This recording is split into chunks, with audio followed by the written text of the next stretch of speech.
Don't, it still hurts there. 4 words, whispered by a woman tied to posts under the burning Kansas sun. 4 words that would change everything.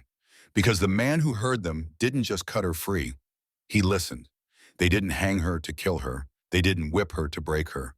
They did something meaner than both because it let every clean shirt in town stay clean, while a woman learned what pain feels like when it's turned into a public rule. Out on the Kansas flats where the sky looks endless and the wind has nothing to hide, 2 fence posts stood like a dare somebody carved into the land. Rope bit into wood, rope bit into flesh. And between those posts, stretched too wide for mercy, a young woman was held there in the open, wrists tied low, ankles bound high. So her body had no choice but to obey the knots.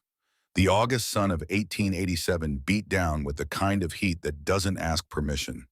It just takes the moisture from your throat, takes the strength from your legs, takes your dignity if you let it linger long enough. The prairie grass stretched out in every direction, gold and amber, under that merciless sky, and the only sounds were the wind whirring through the stalks and the occasional cry of a hawk circling overhead, looking for something weaker than itself. Ethan Cole sat his horse on the rise about 300 yards out, and something in his chest tightened before his mind even caught up to what his eyes were seeing. He was 50 years old enough to know better than to stop for trouble, old enough to have learned that getting involved in other people's pain usually just meant adding your own to the pile. He'd spent the last 7 years keeping his head down, working his ranch, speaking to townfolk only when commerce demanded it. The kind of man who rode through life now with his hat pulled low and his thoughts kept closer. But his eyes caught those posts, then caught the rope, then caught the figure suspended between them like something the prairie wanted to forget. And his chest tightened with that old familiar anger that comes when you realize cruelty isn't just being committed, it's being performed. Ethan was the sort of man who didn't look like much at first glance. Medium height, lean build, sun-browned skin that spoke of decades under open sky. He wore a faded blue work shirt, dusty trousers, and a red bandana at his throat that had gone from crimson to rust over the years. His hat was weather-beaten, shaped by rain and sun, and the grip of his own hands into something more comfortable than new. But it was his eyes that made people careful around him. Gray-green like river stones. The kind of eyes that didn't miss much and didn't forget what they saw. He'd been riding back from Hayes City where he'd sold 3 horses to a buyer who asked too many questions and paid too little. The transaction had left him tired and irritable, ready to get home to his small ranch 5 miles west of Dodge City, pour himself a whiskey and let the day bleed out in silence. That plan died the moment he crested the rise. Ethan didn't spur his horse forward, didn't make a show of urgency. He just clicked his tongue once, gentle-like, and the buckskin mare beneath him started down the slope with the kind of trust that comes from years together. His right hand drifted to the rifle in its scabbard, not grabbing it, just touching it. Confirmation. Then his hand moved away again. As he drew closer, the details assembled themselves into something worse than the distance had suggested. The woman was young, 19, maybe 20 at most. Her dress had been blue once, a simple cotton work dress like the kind school teachers wore. Now it was torn at the shoulder, stained with road dust and sweat and something darker that might have been blood. Her dark hair had come loose from whatever pins had held it, hanging in tangles around a face so pale it looked like the sun had tried to burn the life right out of her. But it was her eyes that stopped Ethan's breath. Wide, dark, and so full of the kind of fear that's already counted every second and realized no one's coming. She'd seen him now. Her head lifted slightly and the movement made her wince. A small sound escaped her throat. Not quite a word, not quite a sob, just the kind of noise pain makes when it's been going on too long to have a name anymore. The rope around her wrist was tied to one post low enough that her arms were pulled down and back. The rope around her ankles was tied to the other post high enough that her legs were forced apart and up. The position pulled her body into an arch that no human spine was meant to hold. Stress position, they called it in the war. A way to hurt someone without leaving the kinds of marks that made good men uncomfortable. Ethan had seen it used on Confederate prisoners once back in '64. Watched a sergeant keep a boy in that position for 6 hours, and when they finally cut him down, the boy couldn't walk right for a week. The sergeant had smiled the whole time, said it wasn't torture if you weren't touching them. Ethan had never forgotten that smile. He slid down from his saddle about 10 feet from the posts, close enough to help, far enough to not become another threat.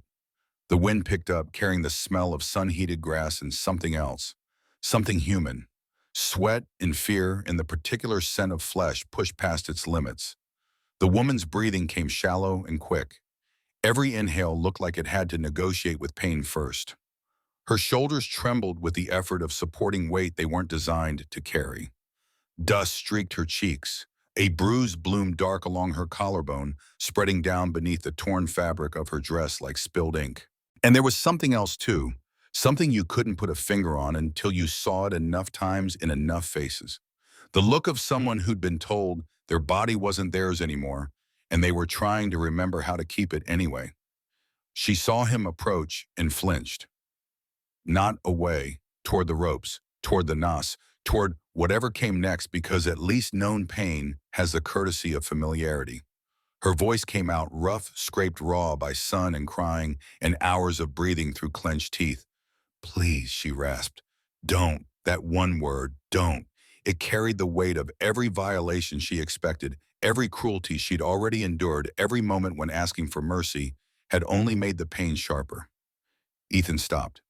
Didn't come closer, didn't reach for his knife yet. He kept his hands exactly where she could see them, down at his sides, open-palmed. That mattered.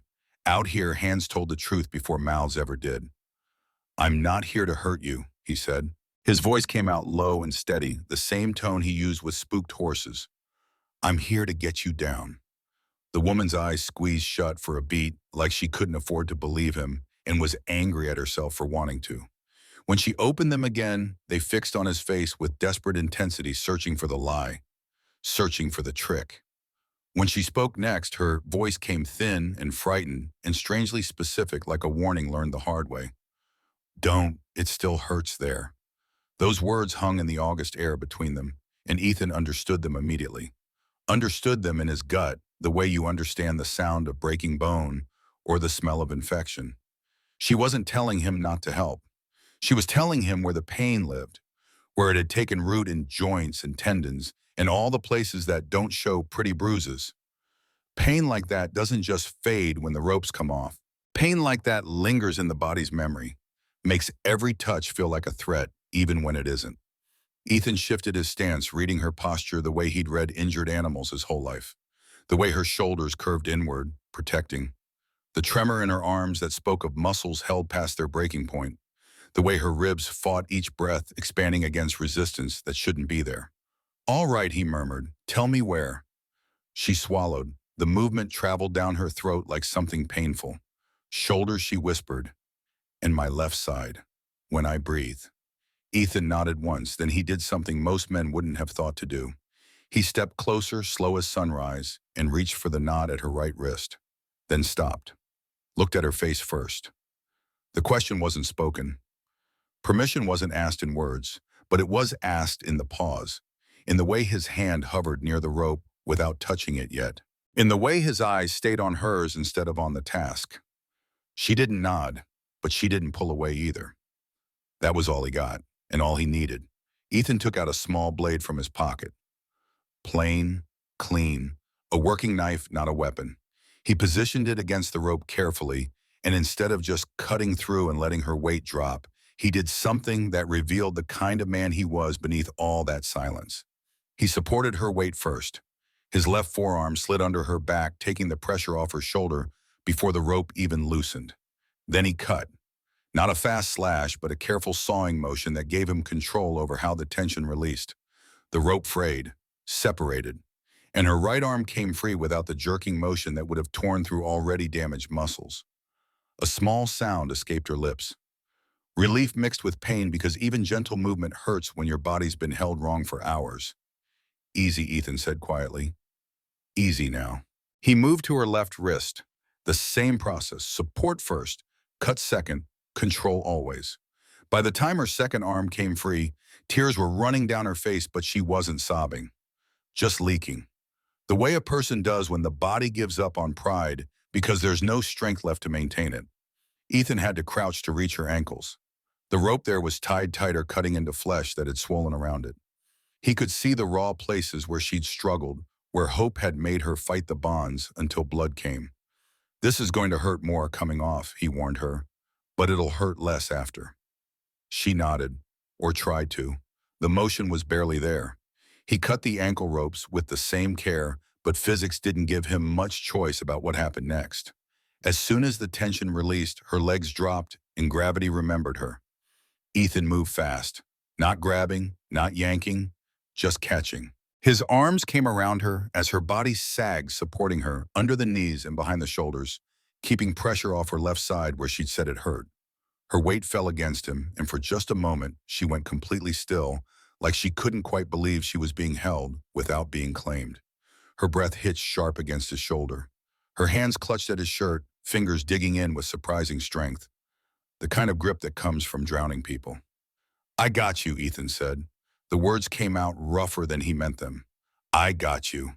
She shook, half from heat, half from shock, half from the sheer disbelief of being touched without violence. The math didn't work, but trauma never does. Her legs didn't want to work. Ethan could feel it in the way her knees buckled when he tried to set her on her feet, so he didn't force it. He lowered her carefully to her knees first, then guided her back until she could sit in the grass leaning against one of the posts. The same post that had held her captive now became the only thing holding her up. The irony wasn't lost on him. Ethan stood looking around properly for the first time since he'd arrived. The prairie stretched out in every direction, empty of human life. No riders, no wagons, no posse standing proud beside their work. Just the posts, the rope bins hanging limp, and a silence that felt too practiced to be innocent. Towns had a way of watching without showing themselves. Curtains twitching, porches occupied by men who stared at the road like it owed them comfort. Somebody had done this to her. Multiple somebodies most likely, and they'd done it in a place where anyone riding by could see. That was the point, not just punishment. Statement. The woman's voice came again, smaller now, fragile in a way that made Ethan's jaw tighten. "They said nobody would cut me down," she whispered. "They said you don't do that here." Ethan looked down at her, at the torn dress, at the rope marks already darkening into bruises, at the way she held herself like a thing that might break if jostled. "What's your name?" he asked. She hesitated. Like names cost money out here. Like giving it away meant owing something. Then with a breath that trembled, she answered, "Claire Bennett." Ethan knew that name. Not like family, not like a friend. But he'd heard it in town once, spoken with the kind of disdain men use when they want their world simple and someone insists on complicating it. Claire Bennett was the school teacher who didn't laugh at dirty jokes. The woman who wrote letters for widows who couldn't write themselves. The one who'd asked too loud why certain ranch boundaries kept shifting on county maps. The one who'd said calm as scripture in the general store that a town that only protects the powerful isn't a town, it's a trap. Ethan had been standing in the back when she said it. He remembered because the room went quiet the way it goes quiet when truth walks in unwanted and uninvited. "Claire," he said, gently testing the name. "Can you stand if I help you?" She tried. He watched pain flash over her face so fast it almost looked like anger. She made it halfway up before her left side stole her breath and her legs remembered they were done cooperating. Ethan caught her again, and this time there was something different in the way she let him. Not trust exactly. Trust took time. But maybe the beginning of not expecting harm from every hand that touched her. "That's all right," he said. "We're doing it slow." Her hand went to her stomach then, just for a second. A protective gesture so quick and instinctive that she probably didn't even know she'd done it. But Ethan noticed. Noticed the way her palm pressed flat against her belly. Noticed the way her breathing changed when she moved that arm. Noticed the slight rounding beneath the fabric that could have been nothing or could have been everything. He didn't ask. Gentleman's code or maybe coward's code. Either way, he filed it away in the part of his mind that kept track of the things people didn't say. "Don't take me to town," she said suddenly. Desperate, the words tumbling over each other. They'll do it again. They'll make it worse." Ethan looked toward the distant line where Dodge City sat like a bruise on the horizon. He hated town roads, hated what towns turned people into. But he also knew something Claire didn't have right now, the power of witnesses. And he knew something else too. The kind of man who ordered this kind of punishment wasn't afraid of dark. He was afraid of daylight. "I'm taking you to a doctor," Ethan said, Not because I trust this town, because I don't, but because you don't get to die slow out here while they stay comfortable. Her eyes searched his face, trying to find the trick. The angle. The part where this kindness turned into something with teeth. Why she breathed. Why would you? The question landed in Ethan's chest like a punch because it was the same question he'd been asking himself since he crested that rise. Why stop? Why care? Why risk turning someone else's nightmare into your own? The answer sat in his throat, heavy with 7 years of weight. Because I've been the one people didn't come for, he said. His voice carried something old, something that tasted like ash. And I'm tired of living in a place where that's normal. He didn't tell her about Sarah yet. Didn't tell her about the winter night when his sister came to his door with bruises blooming on her throat and fear making her voice small. Didn't tell her how he'd been tired, how he'd just buried his wife 3 months prior, how he'd told Sarah to go home and keep the peace until morning, how morning came and Sarah didn't. That story could wait. Right now, there was only the simple math of not being the man who rode past. Ethan lifted Claire again, practiced and careful. One arm under her knees, the other supporting her back, keeping his forearm position, so it took pressure off her ribs instead of adding to it. She was lighter than he expected, or maybe pain had made her seem heavier at first. Either way, he carried her to his horse like she was made of something breakable. The buckskin mare nickered softly, sensing distress the way horses do. Ethan spoke to her quiet and low, settling her with words that didn't matter except in tone. Then came the tricky part, getting Claire up into the saddle without making her pain worse. It took time. It took patience. It took 3 false starts where Claire's body simply refused to cooperate. But eventually she was sitting sideways in the saddle, both legs hanging down one side because sitting astride would have pulled at injuries she couldn't afford to aggravate. Ethan mounted behind her, his body a solid wall at her back. She stiffened at the contact and he felt it immediately. Felt the way her spine went rigid. Felt the quick intake of breath that had nothing to do with physical pain and everything to do with proximity. I'm right here, he said quietly. You're safe as I can make you. It wasn't much of a promise, but it was honest. They rode toward Dodge City with the sun high and getting higher and the prairie loud with grasshoppers and judgment. The afternoon heat shimmered up from the earth, turning the distant town into something wavering and uncertain. Claire kept her eyes on that horizon like she was afraid the moment she looked back, she'd see the posts again. See the rope. See proof that this rescue might dissolve into dream and leave her right back where she started. Ethan felt her breathing against his arm and matched the horse's pace to it. He didn't talk much because there are moments when talking feels like stealing air from someone who needs it more than you do. Still, after about a mile, she spoke, her voice small and bitter and edged with the kind of exhausted honesty that comes when you have got nothing left to lose. You shouldn't have stopped. Ethan kept his gaze forward, scanning the road ahead for trouble that might not announce itself. I already did. They'll come for you now, she said. Her head tilted slightly and he could see her profile, the set of her jaw. The way she was trying to warn him even while she needed him. They'll make you regret it. Let them. Claire let out a shaky breath that sounded like it wanted to become a laugh, but didn't know how anymore. You don't understand, she said. In Dodge City, pain is legal if it's done by the right hands. Ethan's jaw flexed, the muscle there jumping once hard. Then we put the wrong hands at daylight, he said. The words hung between them, both promise and threat. Claire fell silent after that, and Ethan let the quiet settle. But his mind was working, turning over what he knew about Dodge City's power structure, about men who used law like a weapon and called it order. He knew Sheriff Morgan, who'd held the position for 8 years through a combination of looking the other way at the right times and being mean enough that nobody wanted to challenge him. He knew the deputy, a younger man named Walker, who had good intentions buried under bad orders. He knew the businessmen who really ran things, the ones who sat in church on Sunday and counted money from crooked land deals on Monday. And he knew one name that sat above all the others like a snake coiled on a throne. Warren Hayes, landowner, businessman. The kind of man who'd smile at you while signing the paper that took your farm. The kind who never got his own hands dirty, but always had clean shirts willing to do the digging for him. If Claire Bennett had been put on those posts, Warren Hayes had ordered it. Ethan would have bet his ranch on that. As the town drew closer, he felt Claire's body tighten. every muscle going taut, the very sight of Dodge City reaching out to grab her even from a mile away. The town didn't look like a villain.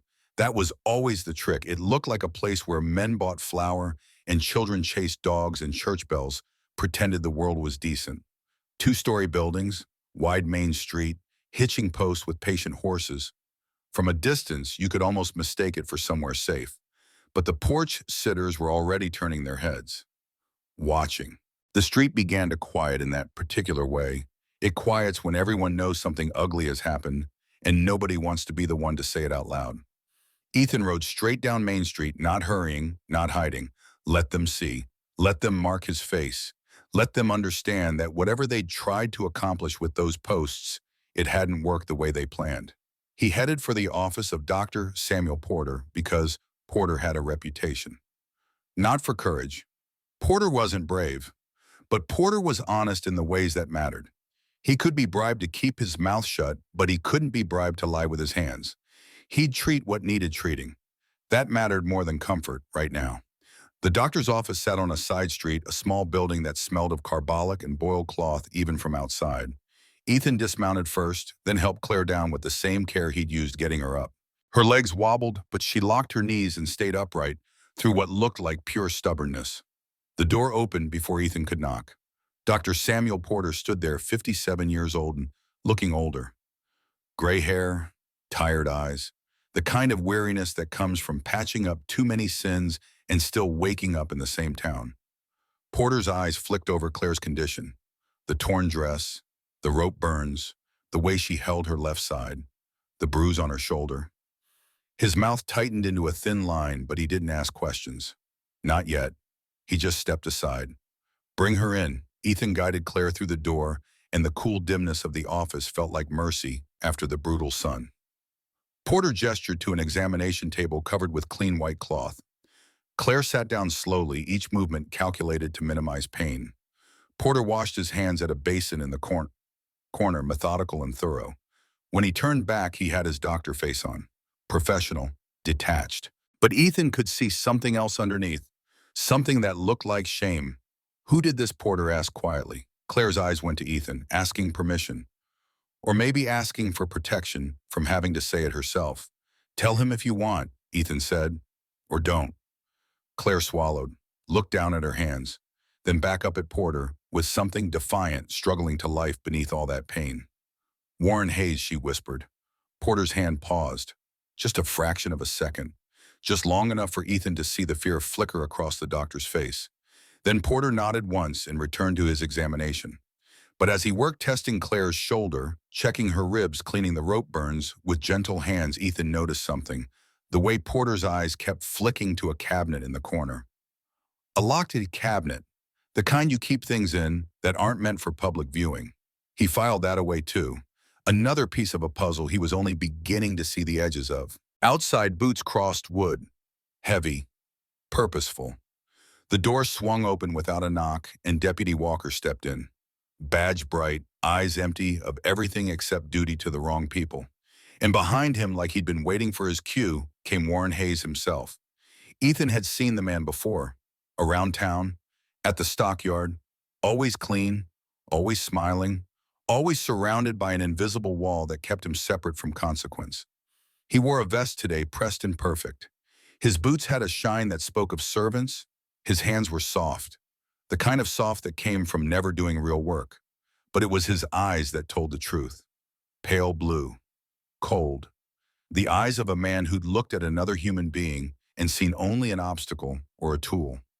Warren looked at Claire sitting on the examination table and sighed. Actually sighed, like he'd found a stray dog in his parlor. There you are, Warren said, his voice soft. Pleased. We've been worried. Claire's body went tight as wire. Ethan felt it from 6 feet away. Felt the terror slam back into her like a physical blow. Warren's gaze slid to Ethan, amused and assessing all at once. Mr. Cole, he said, like they were old friends, like they'd shared drinks instead of mutual contempt. You've made yourself part of a private matter. Ethan didn't move, didn't let his hand drift toward the knife at his belt. He just stood there, solid and immovable as the post Claire had been tied to. You put her on post like a carcass, Ethan said. his voice quiet as a threat. That's not private, that's a message. Warren's smile widened, not reaching his eyes, never reaching his eyes. Messages are sometimes necessary, he said, like he was explaining basic arithmetic to a slow child. People forget their place. Claire's voice cracked across the room, surprising everyone, including herself. I don't belong to you. Warren's eyes flicked to her. Just for a second, the way you'd look at a chair that suddenly spoke. Then he looked back at Ethan, tone still courteous, still reasonable. The sheriff has papers, Warren said. Order of detainment. She's been a disturbance. Speaking out of turn, Claire whispered something so quiet Ethan almost missed it. Speaking. Warren lifted one shoulder. Same thing, really, in a town trying to stay orderly. Deputy Walker cleared his throat. The sound of a man who knew he was doing wrong and had run out of ways to justify it to himself, Mr. Cole Walker said. You need to step aside. Ethan didn't move. He looked at Claire instead, saw her shaking, saw her trying to hold herself together on pure will and fading fast, saw the way Warren looked at her like property that had wandered off and needed corralling. And Ethan made the decision that would shake Dodge City harder than a gunshot in church. He stepped forward, not toward the door, toward Claire. He reached for the blanket Porter kept on the examination table and pulled it up around her shoulders with a gentleness that made the room suddenly ashamed of itself. She's coming with me, Ethan said. The words fell into silence like stones into still water, ripples of consequence spreading out from them in ways none of them could see yet. Warren's smile disappeared, not into rage, into something worse. Calculation. You don't get to decide that, Warren said. Ethan's voice stayed even, stayed quiet, stayed absolutely certain. Then arrest me. That moment right there was the unthinkable. Not the rope cutting, not even the defiance. The unthinkable was refusing to play the town's favorite game, the one where everyone pretends they don't see it, so they don't have to be responsible for it. Warren leaned in, close enough that only Ethan could hear him, close enough that Ethan could smell the pomade in his hair and the expensive tobacco on his breath. You can walk away, Warren murmured. Go back to your quiet little ranch. Nobody has to remember you were ever here. Ethan's eyes didn't leave Warren's face, didn't blink, didn't flinch. That's the problem, he said softly. Everybody forgets. The door swung open again, hard enough that it banged against the wall, and the room changed shape airily. A man stepped in wearing travel dust and a coat cut better than most men in Dodge City could afford. His posture was straight in a way that didn't come from pride. It came from marching, from standing at attention in front of men who could end your career with a word. He carried authority without waving it around, and when he spoke, his voice made even Warren's bought deputy hesitate. Put your hands down, the man said. All of you, Warren blinked, his composure cracking just slightly. And who? The man held up a badge. Federal, the kind that meant jurisdiction didn't stop at county lines. U.S. Marshal Thomas Garrett, he said. And I've been looking for the reason Dodge City keeps losing cattle on paper but never in the pasture. The air went still. Because papers mattered more than bruises in towns like this. Papers were what made wickedness look lawful. Papers were what let men like Warren sleep sound at night. Marshal Garrett's eyes swept the room, took in Claire's condition, the rope marks, the torn dress, the way she held herself. Then his gaze settled on Warren Hayes with the kind of attention a hawk gives a rabbit. And Ethan Cole, standing there with his hand on Claire's shoulder, realized something that felt almost like hope. Maybe this time daylight would win. Marshal Thomas Garrett stood in the doorway like a wall made of federal law and personal conviction. 43 years old, clean-shaven, gray eyes that had seen enough corruption to recognize it on sight. He wore his authority the way some men wore their Sunday clothes, with the ease of long practice and the weight of knowing what it carried. Warren Hayes recovered first, that smile crawling back onto his face like a snake returning to shade. Marshal Warren said smoothly, his voice all honey and reason. This is simply a misunderstanding, a local matter that doesn't require federal intervention. Garrett's gaze didn't waver, didn't soften. He looked at Warren the way a judge looks at evidence. A woman tied to posts on public land, Garrett said, his tone mild, which somehow made it sharper. That's not a misunderstanding, Mr. Hayes. That's a statement. Warren gave a careful laugh, the kind designed to make other men feel foolish for taking things too seriously. She's a troublemaker, Warren said. Making accusations, stirring up decent folk with wild stories about land records and boundary disputes. We were simply maintaining order. Garrett's eyes cut to Claire, really looked at her for the first time, took in the rope burns at her wrists already darkening into bruises that would last weeks. The way she held her left side like breathing cost extra. The tremor in her hands that had nothing to do with cold. The particular emptiness in her eyes that comes from being treated like a lesson instead of a person. Then his gaze moved back to Warren. Troublemakers usually write things down, Garrett said. And I hear Miss Bennett here has been writing quite a bit. County maps, brand ledgers, names. Warren's smile flickered. Just for a heartbeat. Just long enough for everyone in the room to see the crack in his composure. Claire stared at Garrett like she couldn't decide if he was real or if pain had conjured him from desperate hope. Her voice came out small, testing. How did you know my name? Garrett pulled a folded paper from inside his coat, smoothed it open with practiced hands. 3 weeks ago, a letter arrived at the federal courthouse in Topeka, he said. Detailed allegations of land fraud, cattle theft, and forgery spanning a decade. Signed by a Miss C. Bennett of Dodge City, Kansas. Said letter requested investigation into irregularities in county records and specifically named Warren Hayes as the primary suspect. The room went silent in a way that had texture. You could almost touch it. Warren's face went carefully blank. Not angry, not defensive, just empty. The mask he wore when thinking hard about next moves. Deputy Walker shifted his weight from one foot to the other, and Ethan could see the man's internal struggle playing out across his features. The badge on his chest suddenly looking heavier than it had 5 minutes ago. Dr. Porter had gone very still at his examination table, hands frozen in the act of bandaging Claire's wrists. His eyes flicked to that locked cabinet again, just for a second, and Ethan caught it. Whatever was in there mattered enough that Porter was afraid. Claire's breathing had changed, gotten faster. Her hand moved toward her stomach again in that protective gesture, then stopped halfway as if she'd caught herself.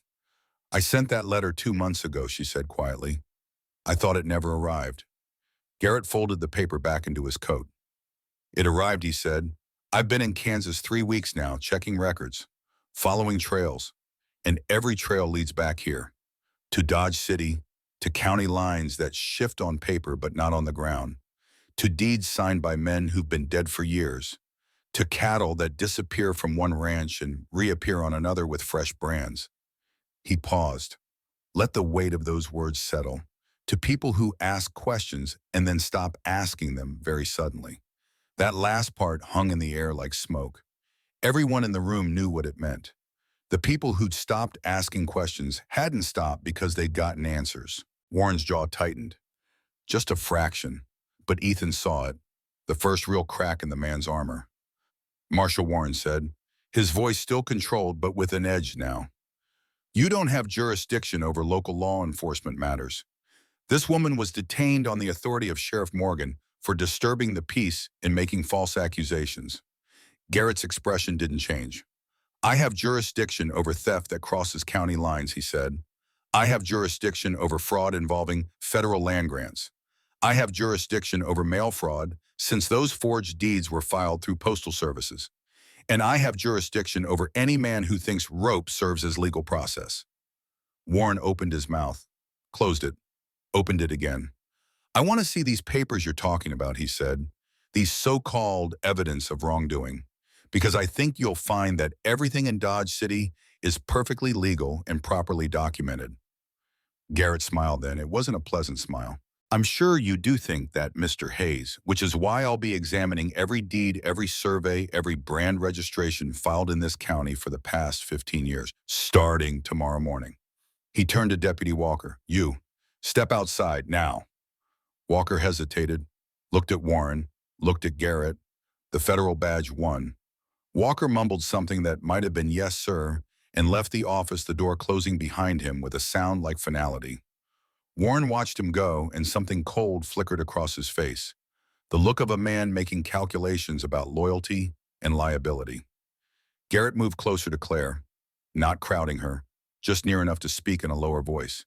Miss Bennett, he said, did you write that letter? Claire lifted her chin. Despite the pain, despite the fear, despite everything. Yes, she said, her voice steadier now.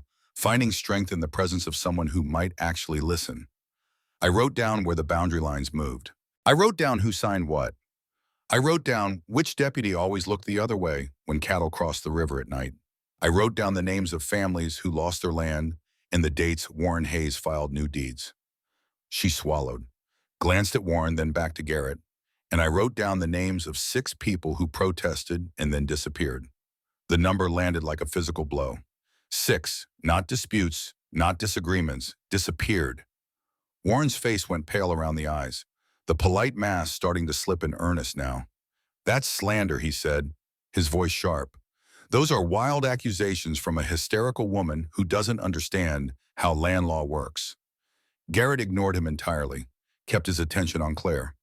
"Where's this evidence now?" Garrett asked. Claire's eyes flicked to Dr. Porter, just for a second, but it was enough.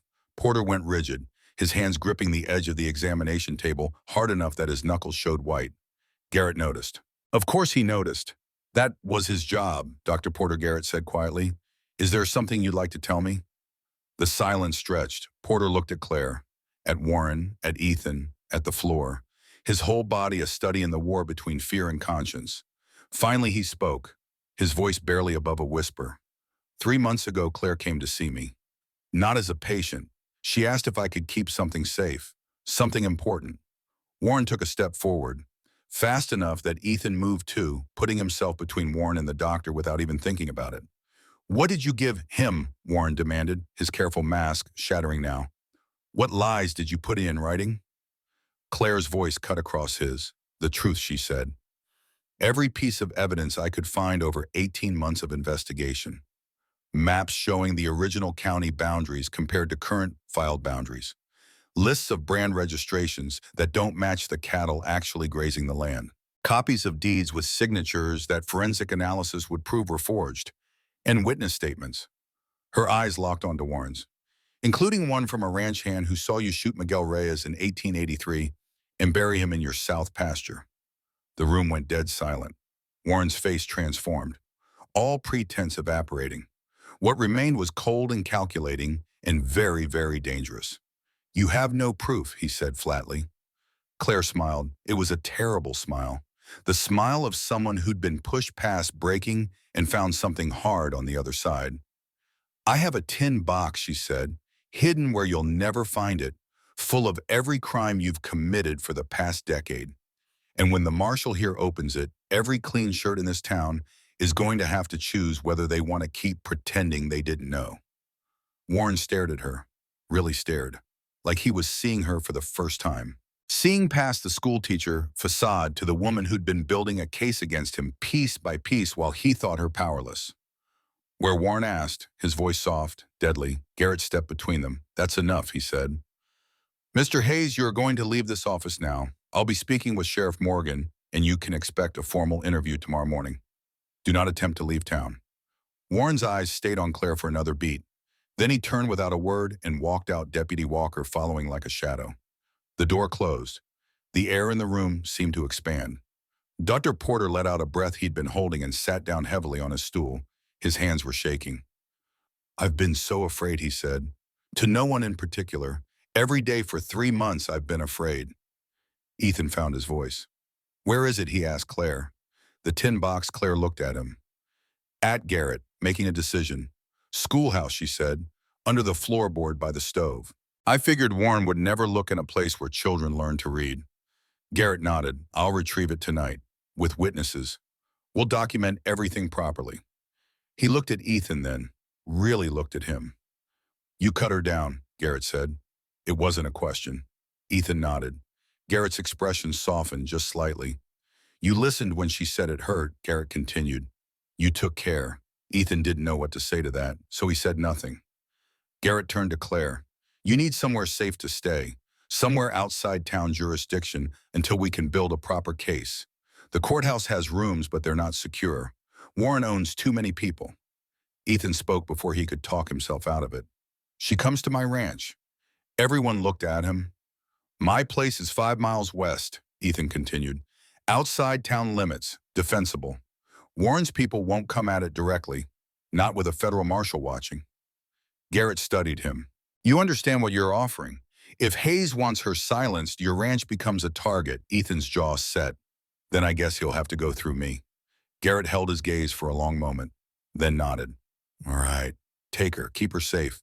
I'll come out tomorrow with whatever we find at the schoolhouse. He paused. And Mr. Cole, don't do anything heroic.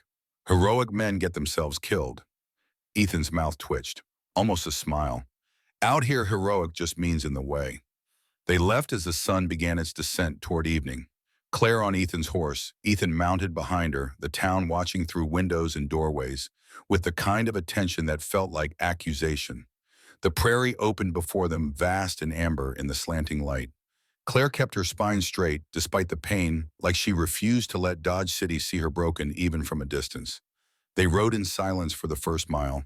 The only sounds were the steady rhythm of hooves, the wind through grass, and the occasional call of birds settling in for night.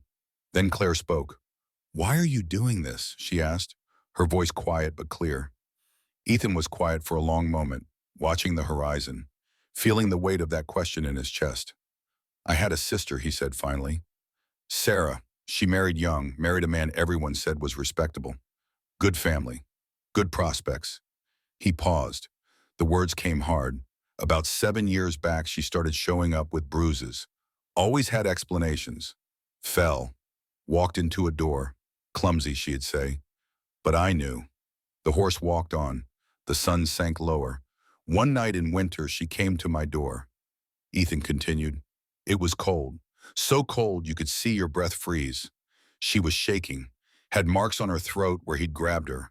She asked if she could stay the night, asked if I could help her figure out what to do. His voice went rough. I was tired. My wife had died 3 months before. I was drowning in my own grief. I told Sarah to go home, told her to keep the peace until morning, and we'd talk about it then when everyone was calmer. Claire turned her head slightly, listening. She went home, Ethan said, and the next morning they found her at the bottom of a ravine about a mile from her house. Her husband said she'd been upset, hysterical, ran out into the night and must have fallen in the dark. The silence that followed was full of understanding. The town believed him. Ethan finished. Sheriff didn't even investigate properly. Her husband left town a month later. Never faced a single question. And I learned that sometimes the worst thing you can do to someone isn't violence, it's looking away. Claire's hand moved to cover his where it rested on the saddle horn. Just for a moment, just long enough. I'm sorry, she whispered. Me too, Ethan said. They rode the rest of the way in a silence that felt less empty than before. Ethan's ranch appeared as the sun touched the horizon, painting everything gold and crimson. A small cabin, a barn, corrals with a few horses. Nothing fancy, but clean, maintained. The kind of place a man builds when he needs work to keep the ghosts at bay. As they approached, a figure emerged from the barn. A woman older with gray hair, pulled back severe, and a face that had seen enough of life to have opinions about it. Ethan reined in surprised. Mrs. Whitmore. Martha Whitmore, 52 years old and owner of Dodge City's boarding house, walked toward them with a basket over one arm. Her eyes went to Claire and softened in a way that made Claire's throat tight. I heard what they did, Martha said without preamble. Heard you cut her down. Figured she'd need some things. She held up the basket. Ethan could see clean clothes. Food. Bandages. How did you know we'd be here? Ethan asked. Martha gave him a look that said she didn't suffer foolish questions. Where else would you take her? Town's not safe. Your place is the only spot Warren can't reach easy. She turned to Claire. I brought you a dress, she said, and some things for comfort. Claire's eyes filled. She tried to speak and couldn't. Martha stepped closer, lowered her voice so only Claire and Ethan could hear. There are others, she said, women in town who know what happened to you, who are sick of watching Warren Hayes run roughshod over anyone who questions him. We've been too afraid to speak. But maybe it's time we start being afraid. She looked at Ethan. You need help out here, you send word. There are more folks willing to stand up than Warren thinks. Then Martha turned and walked back toward the road where her wagon waited, leaving the basket on the porch. Ethan helped Claire down from the horse. She swayed on her feet, exhaustion and pain, finally catching up now that the immediate danger had passed. Inside, Ethan lit a lamp. The cabin was sparse but clean. A bed in one corner, a table with 2 chairs, a stove. shelves with supplies, the kind of space that spoke of solitary living. He brought water, bread, some dried meat. Claire ate like someone who'd forgotten what hunger felt like until food was in front of her. When she finished, she sat very still, looking around the small space. The door, she said quietly. Can it stay open? Ethan understood immediately. Closed spaces, trapped, the posts. It stays however you need it, he said. He pushed the door wide. Evening air flowed in, carrying the smell of prairie grass and horses in open sky. Claire's shoulders dropped half an inch. Thank you, she whispered. Ethan started to move away to give her space, but her voice stopped him. There's something you should know. He turned back. Claire's hand went to her stomach, the gesture deliberate this time. Not hiding, I'm 4 months pregnant, she said. The words coming out in a rush like she'd been holding them behind a dam. From before. From my marriage before I came to Dodge City. Ethan went very still. My husband died, Claire continued. Accident. Real accident, not the kind Warren arranges. I came here to start over. Thought a small town would be safer for raising a child alone. I was going to tell people I was widowed, which is true, and just make a life, her voice shook. But then I started noticing the land records didn't match, and I couldn't just ignore it. My father lost his farm to Warren Hayes 10 years ago, died 6 months later. The deed said he sold it willingly, but I remember my father fighting it. I remember Warren coming to the house with papers. I remember my father's face. She looked up at Ethan, the land I was going to buy for my child. The small plot outside town where I was going to build a house. It was my father's land. The land Warren stole. Understanding crashed over Ethan like cold water. That's why you investigated, he said. Not just justice, inheritance. Claire nodded. My child deserves that land. It's their birthright. But more than that, I couldn't let another generation grow up thinking theft is legal if you have the right papers. She took a shaky breath. Warren knows about the baby now. He saw. When you carried me, he knows that if I have this child, if I prove the land was stolen, my child inherits everything Warren built his empire on. The stakes suddenly made terrible sense. That's why the post, Ethan said, not just punishment, warning. Claire's eyes were fierce despite the tears. He wanted me to lose the baby, wanted the stress, the pain, the exposure to kill it. Then the problem goes away. Ethan felt rage rise in his chest, cold and controlled. The kind of anger that doesn't make you stupid. That's not going to happen, he said. Claire searched his face. Why would you protect us? You don't know me, don't owe me anything. Ethan pulled out a chair and sat down across from her. The lamplight made shadows dance on the walls. I told you about Sarah, he said, but I didn't tell you all of it. He stared at his hands that had failed once. When they found her body, she was 3 months pregnant. I didn't know, she hadn't told anyone yet, but the doctor who examined her body told me after. Said the fall killed both of them. His voice went rough as gravel. So when I see you pregnant and in danger asking for help, I can't walk away from that. Won't walk away. Not again. Claire's tears spilled over then. Not from pain, from the weight of being seen, being believed, being worth protecting. They sat in silence as night deepened outside. The prairie went quiet except for the sounds that belonged there. Wind, crickets, the distant call of an owl. Finally, Ethan stood. You take the bed, he said. I'll sleep out here by the stove. Claire started to protest, but he held up a hand. Not up for discussion. You need rest, real rest. And you need to know you're safe while you get it. He handed her the clean dress Martha had brought. I'll be right here. Anything you need, anything you hear that scares you, you call out. Understand? Claire nodded, took the dress, hesitated. Ethan, she said, his name in her mouth for the first time. Yeah, thank you for listening when I said it hurt. Most men wouldn't have. Ethan's jaw worked. Most men should, he said simply. Claire went to the bed. Ethan heard her moving behind the partition, changing clothes, settling under the blanket. After a while, her breathing evened out. Not quite sleep, but rest at least. Ethan sat at the table, rifle across his knees. Not pointed, not threatening, just present. Outside, the moon rose full and bright, turning the prairie silver. Peaceful if you didn't know better. But Ethan knew better. Knew that men like Warren Hayes didn't let go of power easily. knew that come morning there would be consequences for everything that happened today. He'd cut Claire down. He'd defied Warren in front of witnesses. He'd brought her here under his protection. Those weren't small things. Those were declarations. And declarations always came with prices. Ethan checked his rifle, made sure his pistol was loaded, counted the rounds he had stored, did the mental math of how many men Warren could muster versus how many bullets Ethan had. The math didn't work in his favor, but math had never stopped him before. Around midnight, Claire stirred, spoke from the darkness. "Ethan, I'm here.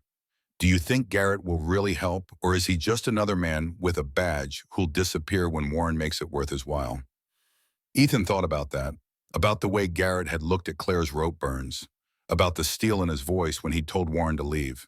"I think he's the real thing," Ethan said. "I think he's seen enough corruption to be sick of it, but even good men can only do what the law allows.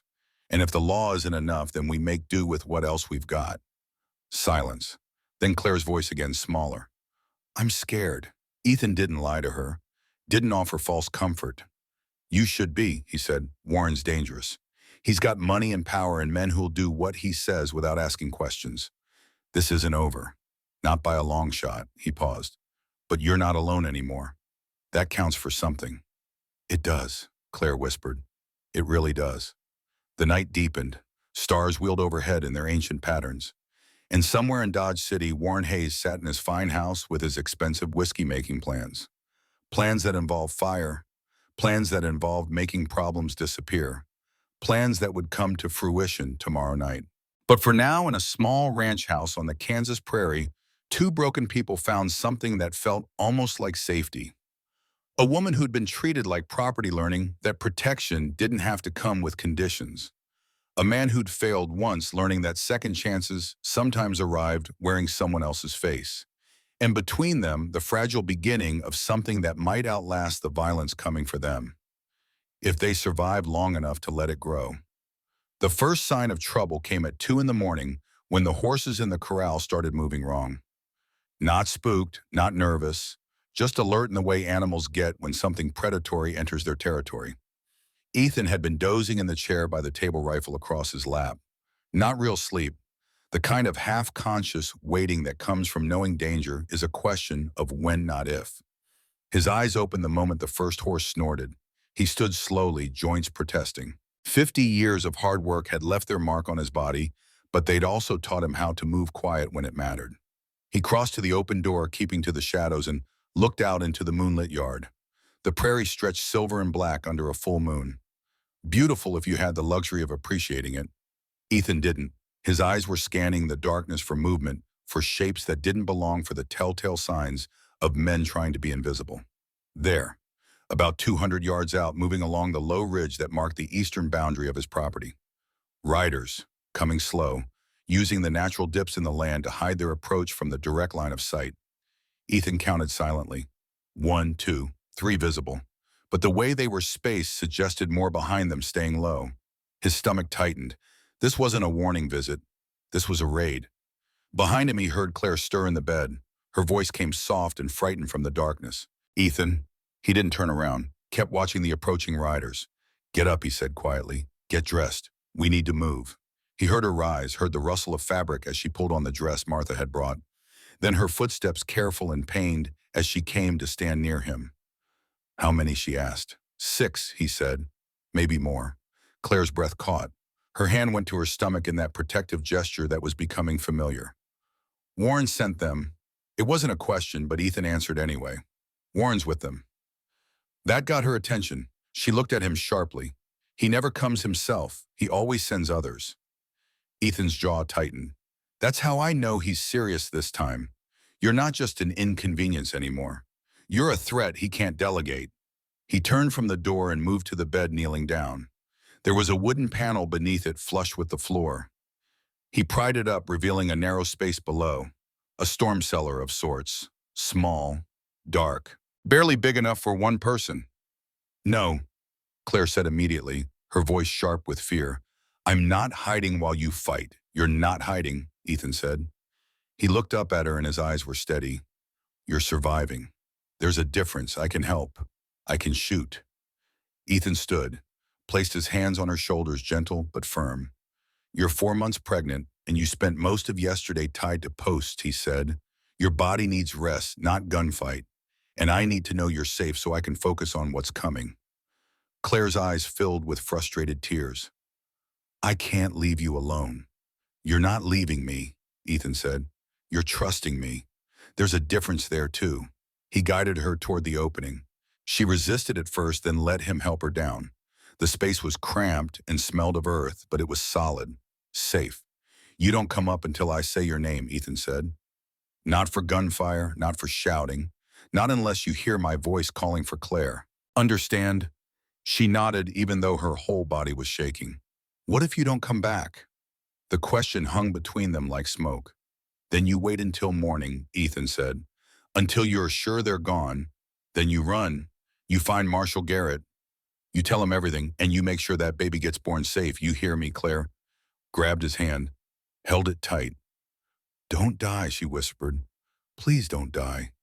Ethan squeezed back, then pulled away and lowered the panel into place.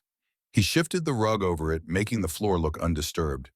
Then he grabbed his rifle, checked the rounds one more time, and stepped out onto the porch. The night air was cool against his face. The moon painted everything in shades of silver and shadow. And the riders were closer now, close enough that he could make out individual shapes, close enough to see that one of them rode differently than the others. Sat his horse with the kind of casual arrogance that spoke of a man who'd never had to do his own dirty work. Warren Hayes coming to clean up his own mess for once. The riders reached the fence line and stopped. For a long moment, nobody moved. Just 6 men on horses staring at one man standing on a porch with a rifle. The mathematics of violence working themselves out in silence.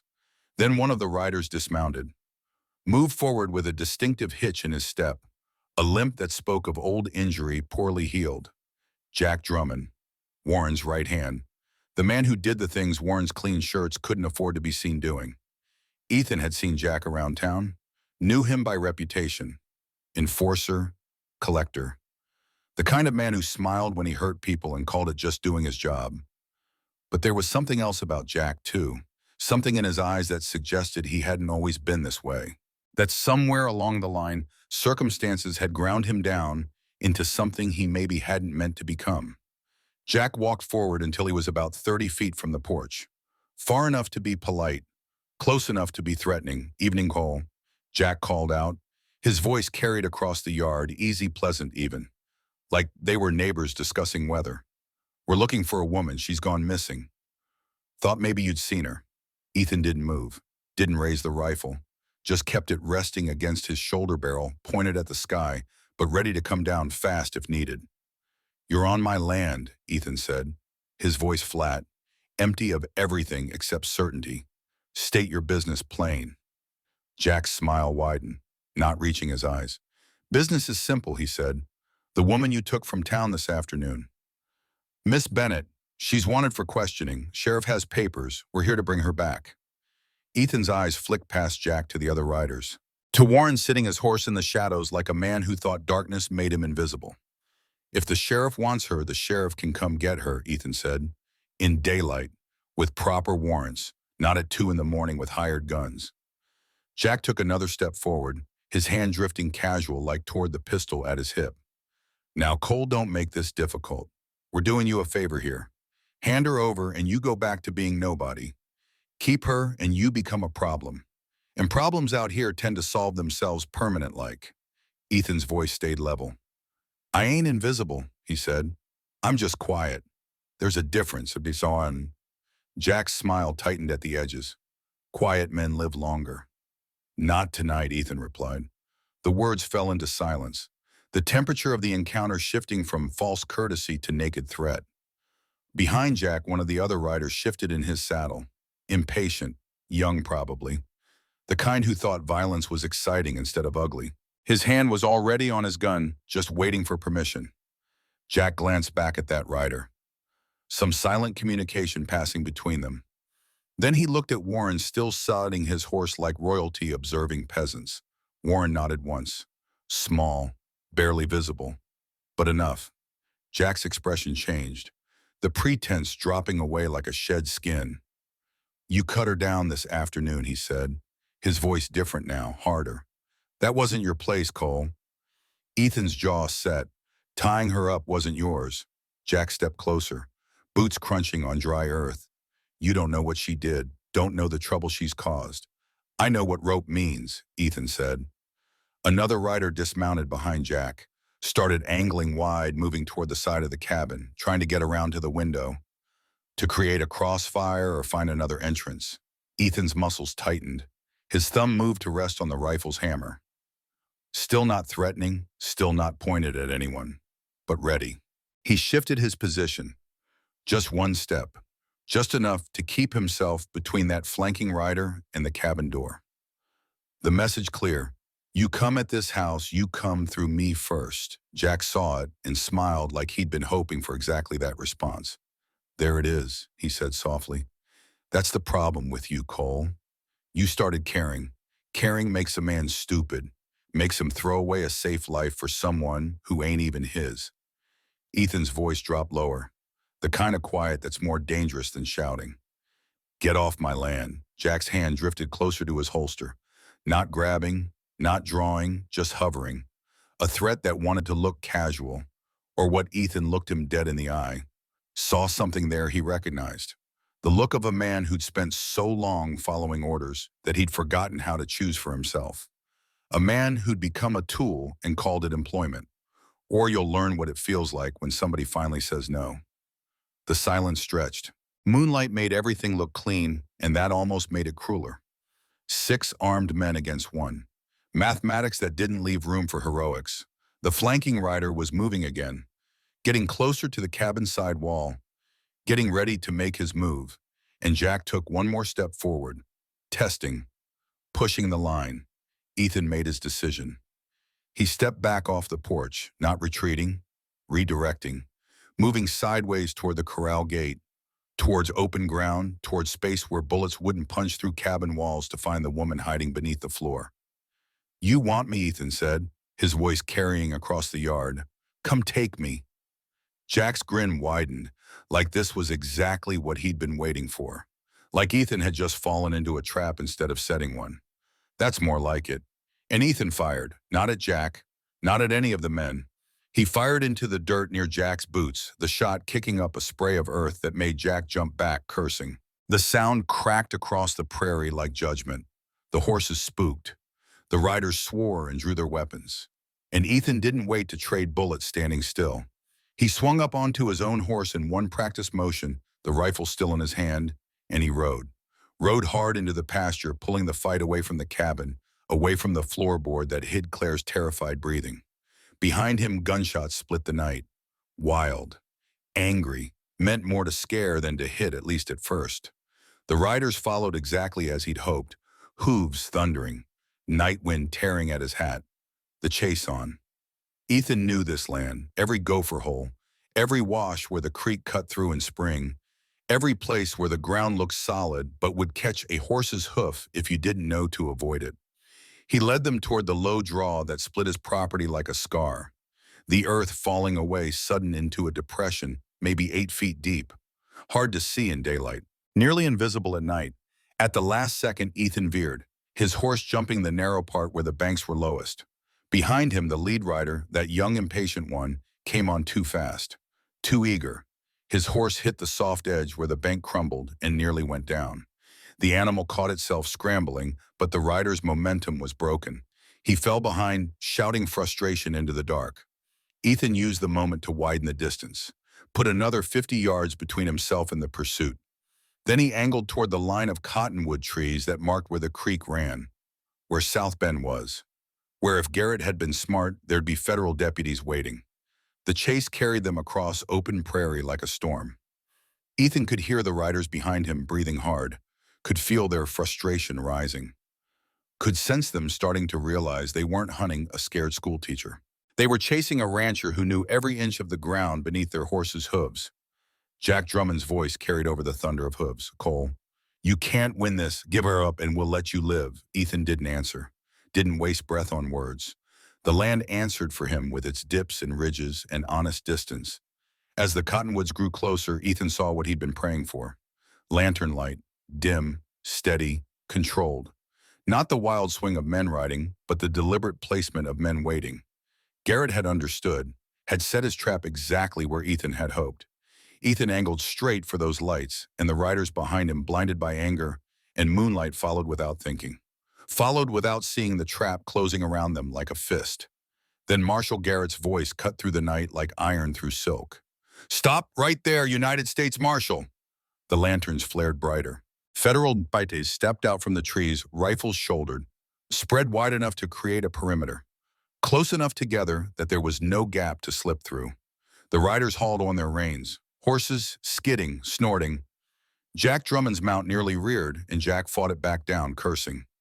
Garrett stepped forward, calm as a man reading from a ledger. But the rifle in his hands never wavered. "Hands where I can see them," Garrett said.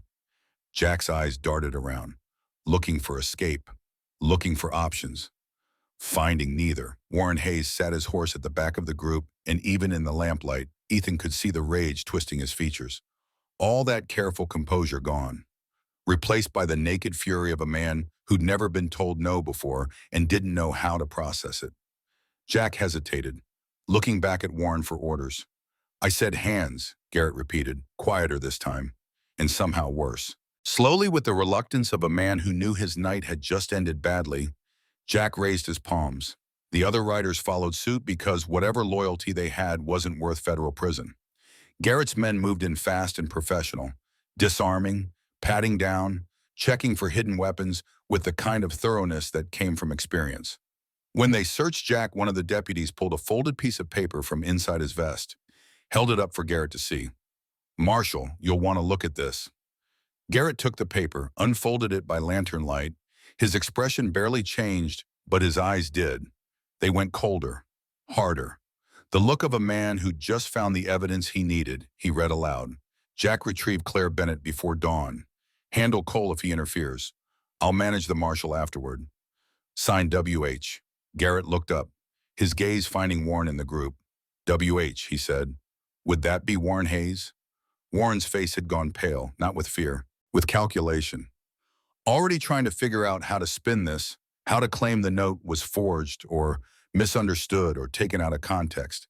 "That's not," Warren started. "It's your handwriting," Garrett interrupted, "on your personal stationery, with your signature, ordering the kidnapping of a federal witness and making threats against a federal officer." He paused. "Let that sink in." "That's helpful, Mr. Hayes, real helpful." Jack Drummond stood there, still mounted, and something changed in his face, the hard shell cracking. He looked at Warren with an expression that mixed betrayal and bitter recognition. "You were going to let me hang for this," Jack said, his voice flat. "Weren't you, all these years, all the dirty work, and you were just going to feed me to the marshal and walk away clean?" Warren said nothing, and that silence was answer enough. Jack's shoulders sagged. For just a moment, he looked less like a dangerous man and more like someone who'd spent too long being used and just now realized it. Garrett gestured to his deputies. "All of them. Cuff them. We're taking them in." He looked at Ethan. "You all right, Cole?" Ethan nodded, still breathing hard from the ride, adrenaline making his hands shake just slightly. "I'm fine. But Claire's still at the ranch, alone, and she doesn't know it's over." Garrett's expression softened just a fraction. "Go," he said. "We'll handle this. You get back to her before she thinks the worst." Ethan didn't need to be told twice.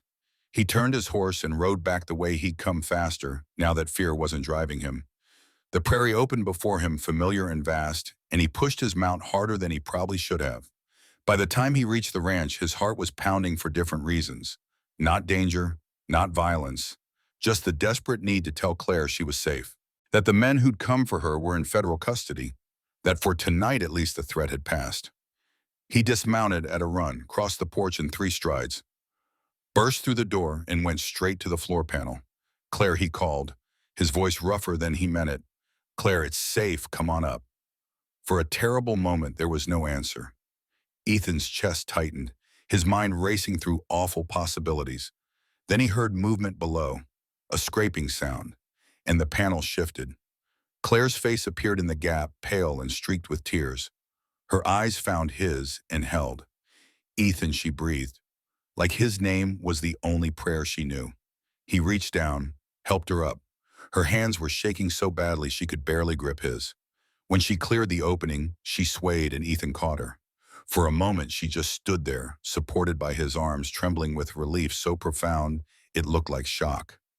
I thought she started, her voice breaking. I heard the gunshots. I thought they'd killed you. Ethan's arms tightened around her, careful of her injuries, careful of the life growing inside her, but steady, unshakable. I'm here, he said. We're both here.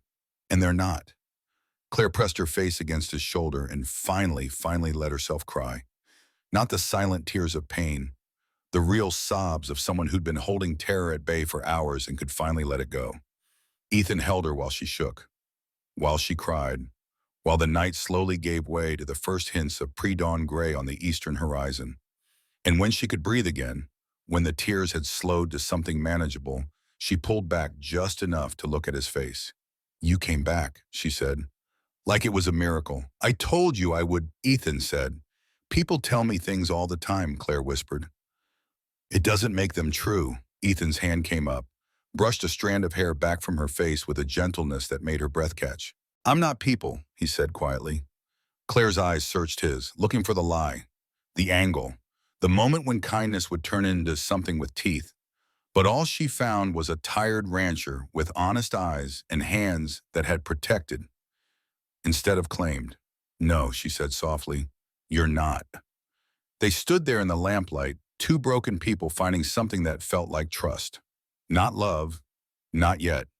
Love took time and safety and the luxury of believing tomorrow would come.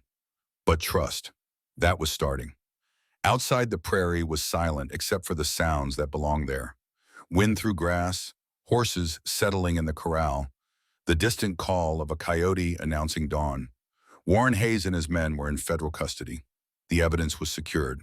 Marshal Garrett had jurisdiction and the will to use it. For the first time in longer than Claire could remember, the future looked like something other than fear. But she'd learned the hard way not to trust peace too quickly. Men like Warren Hayes didn't give up power easily. They found ways, worked angles, used systems designed to protect them. The battle might be won, but the war was just beginning. And somewhere in a Dodge City jail cell, Warren Hayes sat in the dark making new plans.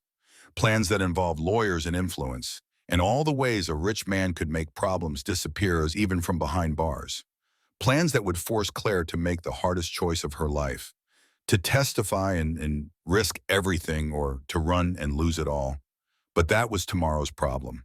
Tonight she was alive. The baby was safe. And a man who barely knew her had risked his life to prove that sometimes, just sometimes, someone would stand up when it mattered. That was enough. For now, it was enough. Dawn came reluctant over the Kansas prairie, painting the sky in shades of bruised purple and gold. Claire sat on the porch of Ethan's cabin with a cup of coffee warming her hands, watching the sun climb above the horizon like it was something new. Like yesterday hadn't happened. Like the world was willing to pretend rope and posts and midnight riders were just bad dreams instead of lived reality. Ethan stood a few feet away, leaning against the porch rail, his own coffee growing cold in his grip. Neither had slept. Sleep felt like a luxury for people who didn't have federal cases building around them like storms. The sound of approaching horses made them both tense. Claire's hand went instinctively to her stomach. Ethan's went to the rifle leaning against the wall. But then they saw the riders clearly in the growing light. Marshal Garrett, Dr. Porter, and between them a wagon driven by one of Garrett's deputies. Ethan relaxed fractionally. Claire didn't. Garrett dismounted with the stiff movements of a man who'd been in the saddle most of the night. Porter climbed down from the wagon more carefully, carrying a medical bag in one hand and something else wrapped in cloth in the other. Morning, Garrett said, his voice graveled with exhaustion. Everyone all right here, we're standing, Ethan replied. That's something. Garrett's eyes went to Claire, really looked at her, taking in the exhaustion written on her face, the way she held herself like something that might break if handled wrong. Miss Bennett, he said, I need you to look at something. Porter stepped forward, then unwrapping the cloth to reveal a tin box. Small, battered, the kind of thing you'd use to store nails or tobacco or secrets. Claire's breath caught. Her eyes went wide. You found it. We found it, Garrett confirmed. He gestured to Porter. And Dr. Porter here explains some things that make this case considerably more complicated than I initially thought. Porter looked at Claire with something like apology in his tired eyes. I should have spoken up sooner, he said quietly. Should have stood with you from the beginning. I was afraid. Claire stood slowly, crossed to where Porter held the box. Her hands trembled as she reached for it.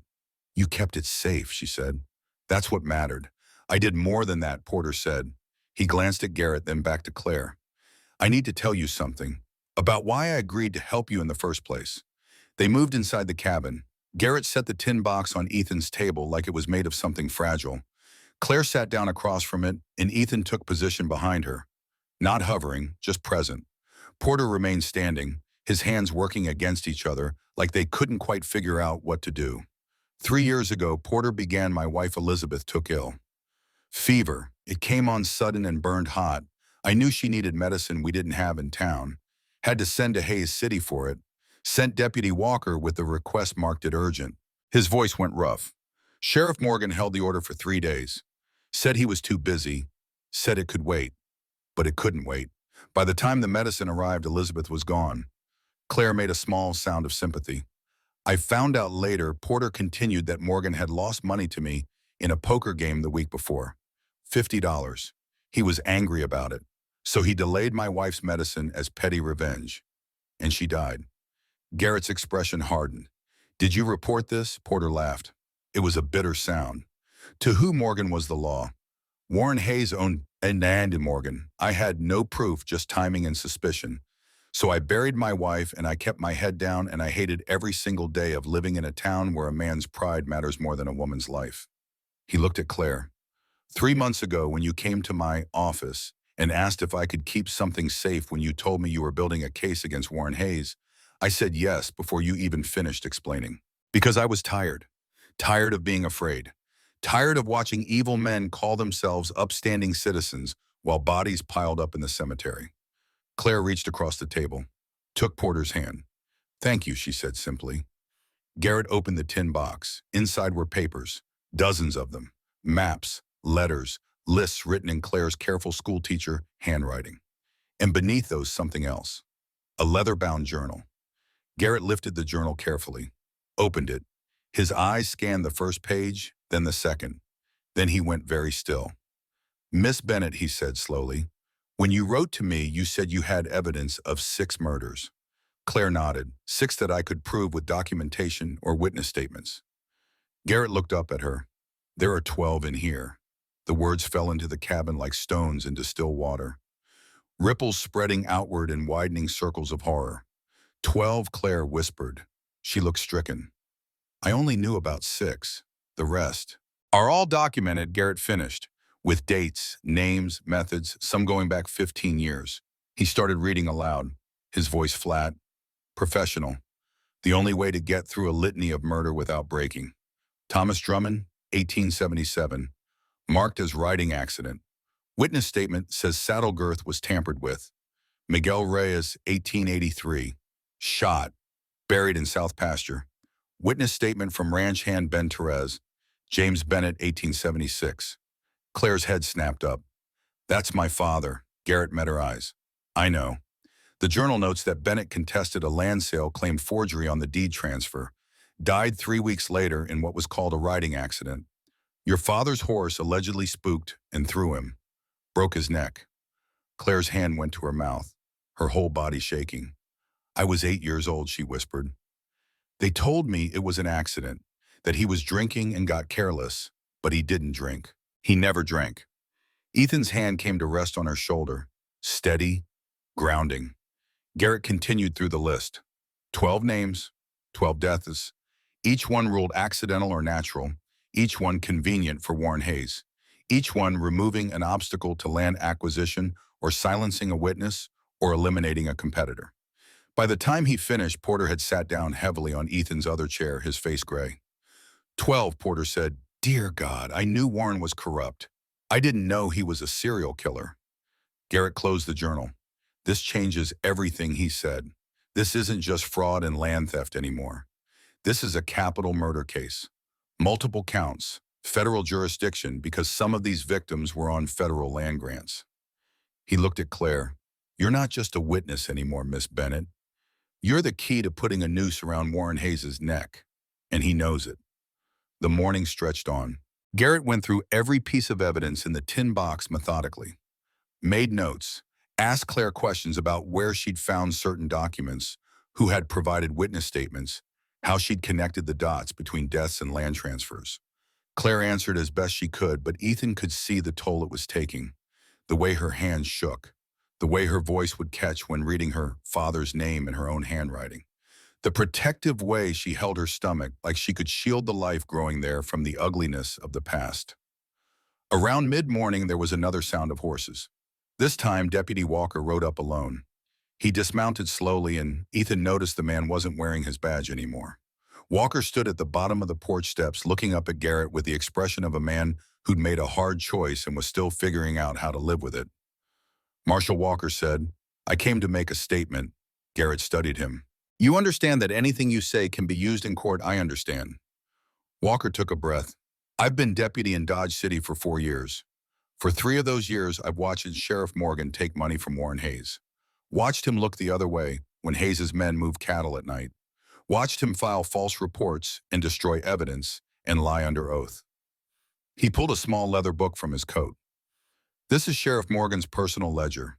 I copied it 2 years ago when I started to understand what I was part of. Every payment Hayes made to Morgan, every favor, every crime Morgan helped cover up." He held it out to Garrett. "I'm done being part of it. I quit this morning. Turned in my badge. But before I left, I took this from Morgan's locked drawer. Figured you'd need it." Garrett took the ledger, flipped through it, his expression growing grimmer with each page. "This is comprehensive," he said. Walker nodded. "Morgan kept good records, thought it made him smart. Thought maybe he could use it as leverage against Hayes if things ever went bad. But mostly I think he just liked keeping score." "Why now?" Garrett asked. "Why turn on them now?" Walker's eyes went to Claire. "Because I stood in Dr. Porter's office yesterday and watched Warren Hayes try to claim a woman he'd had tied to posts like an animal. Watched him smile while doing it. And I realized that if I kept following orders, eventually I'd be the one tying the rope." He swallowed hard. "My father was a lawman, a real one. He taught me that the badge means something, that you're supposed to protect people, not power. Somewhere along the way, I forgot that. Yesterday reminded me." Garrett closed the ledger. "You'll need to testify in federal court against both Morgan and Hayes." "I know," Walker said. "And I will." The pieces were coming together, the evidence mounting, but Ethan could see something else forming too. Could see the way Garrett's mind was working through logistics and timing and the 100 ways this could still go wrong. "We have a problem," Garrett said finally. "We have overwhelming evidence, but we need time to build the case properly. Need to get testimony from witnesses, verified documents, establish chain of custody. That takes days, maybe weeks. And Warren's not going to sit quiet in a cell for weeks," Ethan said. "Exactly," Garrett confirmed. "He's got money, lawyers, influence. He'll make bail within 48 hours. And the moment he's out, he becomes exponentially more dangerous." Claire's voice was quiet but steady. "He'll try to kill me." Garrett didn't insult her by denying it. "Yes," he said, "he will." "Then what do we do?" Porter asked.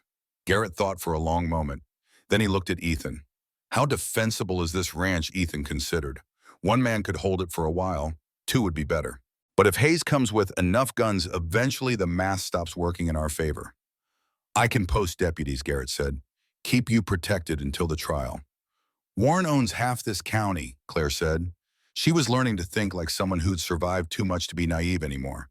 "He'll find out where your deputies sleep, what they eat, who they care about, and he'll use that. Then we move you," Garrett said. "Take you to Topeka, put you in federal protection." Claire shook her head. "I run, I lose my father's land. I lose everything I've been fighting for. And Warren wins even if he hangs." Ethan's hand tightened on her shoulder. "You don't have to choose between staying alive and getting justice. There's got to be another way." Before anyone could respond, they heard it. The distant sound of raised voices, carrying across the prairie from the direction of town. Too far to make out words, but close enough to hear anger. Garrett stood, moved to the window. Something's happening in Dodge City. They rode into town an hour later. Garrett, Ethan, and Claire with Porter driving the wagon behind them. Walker had gone ahead to scout, and he met them at the edge of Main Street with news. Warren called a town meeting, Walker said, at the church. Got half of Dodge City in there right now, saying what Garrett asked. That you're a federal tyrant overstepping your bounds. That Claire's a troublemaker who's been lying about good men to cover up her own crimes. That this is all some kind of conspiracy to steal land from honest folks. Claire's jaw set. He's turning it around, making himself the victim. It's what men like him do, Garrett said grimly. Can't fight the evidence, so they fight the narrative. They approached the church carefully, could hear Warren's voice now amplified by righteous indignation in the acoustics of the building. This federal marshal comes into our town, Warren was saying, and arrests upstanding citizens on the word of one bitter woman, a woman who's been making wild accusations for months, a woman who consorts with a known recluse and claims to be carrying evidence that mysteriously no one has ever seen. Murmurs of agreement from parts of the crowd. But then another voice rose. Female, strong, cutting through the rumble like a knife. That's a lie, Warren Hayes, and you know it. Martha Whitmore stood up from her pew, 52 years old and done with staying quiet. I've lived in this town 30 years, Martha said, her voice carrying to every corner of the church. I've watched you take land from families who couldn't fight back. Watched you buy the sheriff and twist the law to suit yourself. And I've kept my mouth shut because I was afraid. She looked around at the other townspeople. We've all been afraid.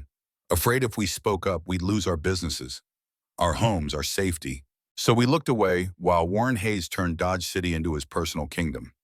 Warren's face darkened. Mrs. Whitmore, you're confused. I'm not confused, Martha shot back. I'm ashamed. Shamed it took a federal marshal and a schoolteacher braver than any of us to finally stand up to you. Other women started standing, slowly at first. The pastor's wife, a widow who ran the general store, a seamstress whose husband worked one of Warren's ranches. We're tired of being afraid, one of them said. We know what you did to Claire Bennett, said another, and we're not going to pretend anymore. Warren's control snapped, his face going red with rage. You women don't know what you're talking about. This is men's business, land and law and commerce. You should go home and tend to your households. Martha smiled. It wasn't a kind smile. Funny thing about households, Mr. Hayes, women are the ones who know what happens inside them, who sees the bruises wives try to hide, who hears about the threats men make when they think we're not listening, who remembers every wrong done because we're the ones who have to live with the consequences while you men call it business. The church had gone silent, everyone watching this quiet rebellion unfold. Warren looked around, saw his support crumbling, saw the careful structure of fear and compliance he'd built starting to crack. He stood abruptly. This meeting is over, he said. You don't get to decide that anymore, Martha replied. Warren pushed past people to get to the aisle, pushed hard enough that an older man stumbled. And that's when Garrett stepped into the church doorway, blocking Warren's exit. Mr. Hayes, Garrett said calmly, I think you should stay and listen to what these people have to say about the town you claim to care so much about. Warren's hand twitched toward his coat, toward where a man might carry a weapon. Don't, Garrett said quietly, his hand resting on his own pistol. You're already facing 12 counts of murder. Don't add assaulting a federal officer to the list. Warren froze, and in that moment of stillness, everyone in the church saw what Claire had been trying to tell them all along, saw the violence beneath the polish, the monster under the clean shirt. Warren Hayes wasn't a pillar of the community. He was a killer who'd gotten away with it for 15 years because everyone was too afraid to call him what he was. That evening back at the ranch, Claire stood on the porch watching the sun go down. Ethan joined her, 2 cups of coffee in hand. They'd become a ritual, these quiet moments at day's end. It's not over, Claire said. Warren made bail this afternoon. Garrett told me. He's out. Ethan nodded. He'd heard. Garrett's got deputies watching him. And watching you. Hayes makes a move, we'll know. Claire's hand went to her stomach. I keep thinking about my father, she said quietly. How he stood up to Warren. How it got him killed. How I'm doing the exact same thing, except now there's a baby to think about. She looked at Ethan. Am I being selfish, risking my child for justice? Ethan thought about that, about Sarah, about the child she'd been carrying when she died, about all the might-have-beens that haunted quiet men in Kansas. I think he said slowly that you're trying to build a world where your child can grow up without learning to look away from evil. That doesn't sound selfish to me. But what if I lose? Then at least you fought, Ethan said. At least your child will grow up knowing their mother stood for something. That's a legacy Warren Hayes will never have. Claire was quiet for a long moment. Then she leaned her head against his shoulder. Just for a second. Just long enough to borrow some of his certainty. Thank you, she whispered, for everything. You don't have to thank me for doing what's right. Most people would have ridden past those posts. Ethan's arm came around her shoulders. Careful. Protective. I'm not most people, he said. And in the distance, in a fine house in Dodge City, Warren Hayes sat with his expensive lawyers and made plans. Plans that involved fire and darkness and making problems disappear. Plans that would test how much justice could survive when power decided it had been patient long enough. The storm was coming, and everyone knew it. The next 3 days passed in a tension that felt like waiting for thunder after seeing lightning. Warren Hayes walked free on bail, his expensive lawyers having convinced a judge that he was a pillar of the community, not a flight risk, surely entitled to prepare his defense from the comfort of his own home. The fact that this same judge had received a generous donation to his re-election campaign 2 years prior was, everyone agreed, purely coincidental. Marshal Garrett stationed 2 deputies at Ethan's ranch. Good men, federal men. But even they looked nervous when the sun went down, and the prairie went quiet in that particular way it goes quiet when predators are moving. Claire spent her days giving formal depositions, going through the evidence piece by piece with Garrett and a federal prosecutor who'd arrived from Topeka. A sharp woman named Catherine Brennan, who had a reputation for putting corrupt men behind bars and didn't much care how powerful they thought they were. Brennan sat across from Claire in Ethan's cabin, papers spread across the table like accusations waiting to be filed. The trial is set for 2 weeks from now, Brennan said. Federal court in Dodge City, Judge Harrison Caldwell presiding. He's fair, tough, won't be swayed by Hayes's money or connections. She paused. But you need to understand what you're walking into, Miss Bennett. Hayes will have the best defense attorney money can buy. They'll tear into every piece of evidence. They'll question your motives, your character, your mental state. They'll suggest you fabricated everything out of spite or madness or some twisted desire for attention. Claire's jaw set. Let them try. Brennan smiled. It was a wolf's smile. That's what I wanted to hear. But there's something else you should know. Hayes is making moves, trying to intimidate potential witnesses. We've had 3 people who were going to testify suddenly remember they didn't see anything after all. Who? Claire asked. 2 ranch hands who were going to corroborate the cattle theft. And Ben Torres, the man who witnessed the Miguel Reyes murder. Claire's face went pale. Torres was our strongest witness. Without him, we still have the journal entries, Brendan said. We still have the land records. We still have 12 bodies in a pattern of deaths that all benefited one man. But yes, it would have been better with Torres. What happened to him? He got an offer, Brennan said flatly. $20,000 to leave Kansas and forget what he saw. His family struggled for years, that kind of money. I can't blame him for taking it. But Claire could see the frustration in Brennan's eyes, could see how this case was already being chipped away at the edges by money and fear and the machinery that protected men like Warren Hayes. That night, Martha Whitmore came to the ranch with news. She arrived after dark driving her wagon alone, despite the danger, and her face was set with the kind of determination that came from making hard choices. She gathered everyone in the cabin. Ethan, Claire, Garrett, the 2 federal deputies. Dr. Porter, who'd become a fixture at these meetings, his earlier cowardice transformed into stubborn courage. I've been talking to the women in town, Martha said without preamble. The ones who stood up in the church. We've been meeting quietly, sharing stories. And I think you need to hear what we know. She pulled out a small notebook. Her own handwriting filled the pages. Emma Hartley. Martha read. Her husband worked for Hayes 5 years ago. He saw something he shouldn't have seen, some kind of meeting between Hayes and men from the railroad. He told Emma about it. 2 days later, he had an accident at the ranch, crushed by a horse. Emma's been too afraid to say anything until now. She flipped a page. Rebecca Stone. Her father contested a property line with Hayes back in '79. Hired a lawyer, was preparing to take it to court. The lawyer died of food poisoning the night before the hearing. The case was dismissed. Rebecca's father gave up. sold the land to Hayes for a quarter of what it was worth. Martha went through 6 more stories. 6 more suspicious deaths or convenient accidents or sudden changes of heart that all resulted in Warren Hayes getting what he wanted. These women will testify, Martha said.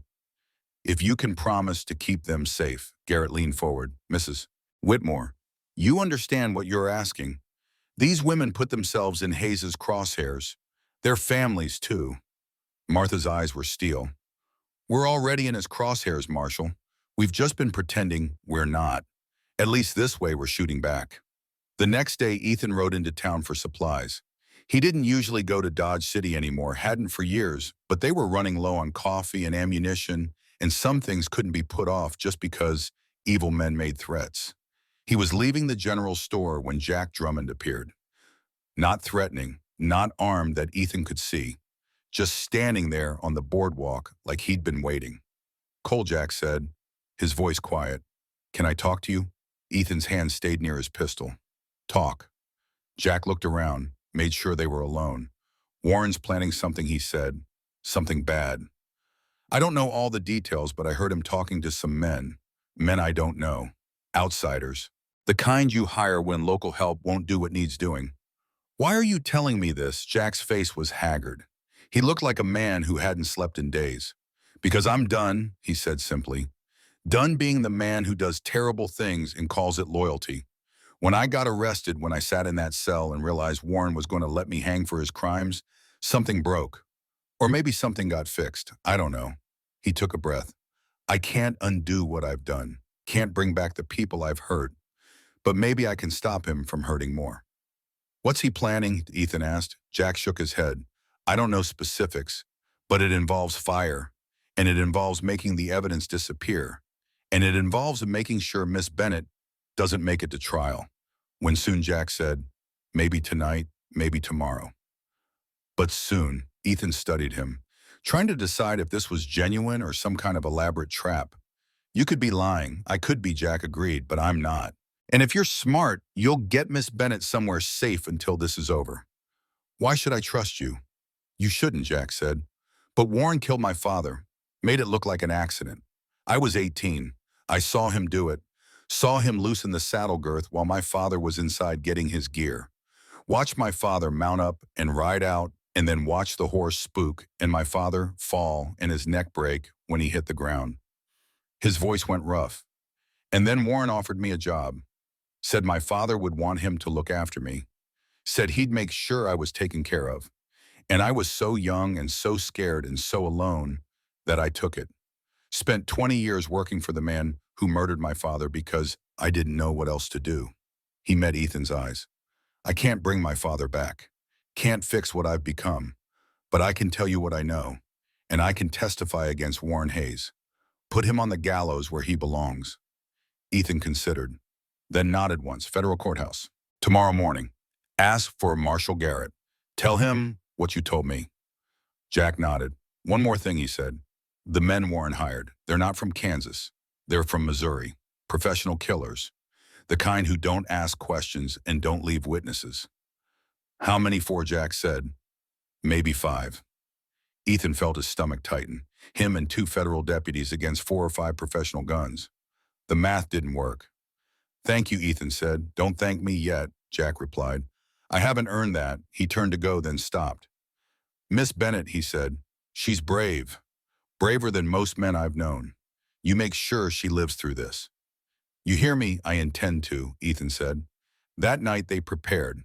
Garrett brought in 2 more deputies from Hayes City, positioned them around the ranch in a defensive perimeter, checked weapons, made sure everyone knew their fields of fire, turned Ethan's small ranch into something approximating a fortress.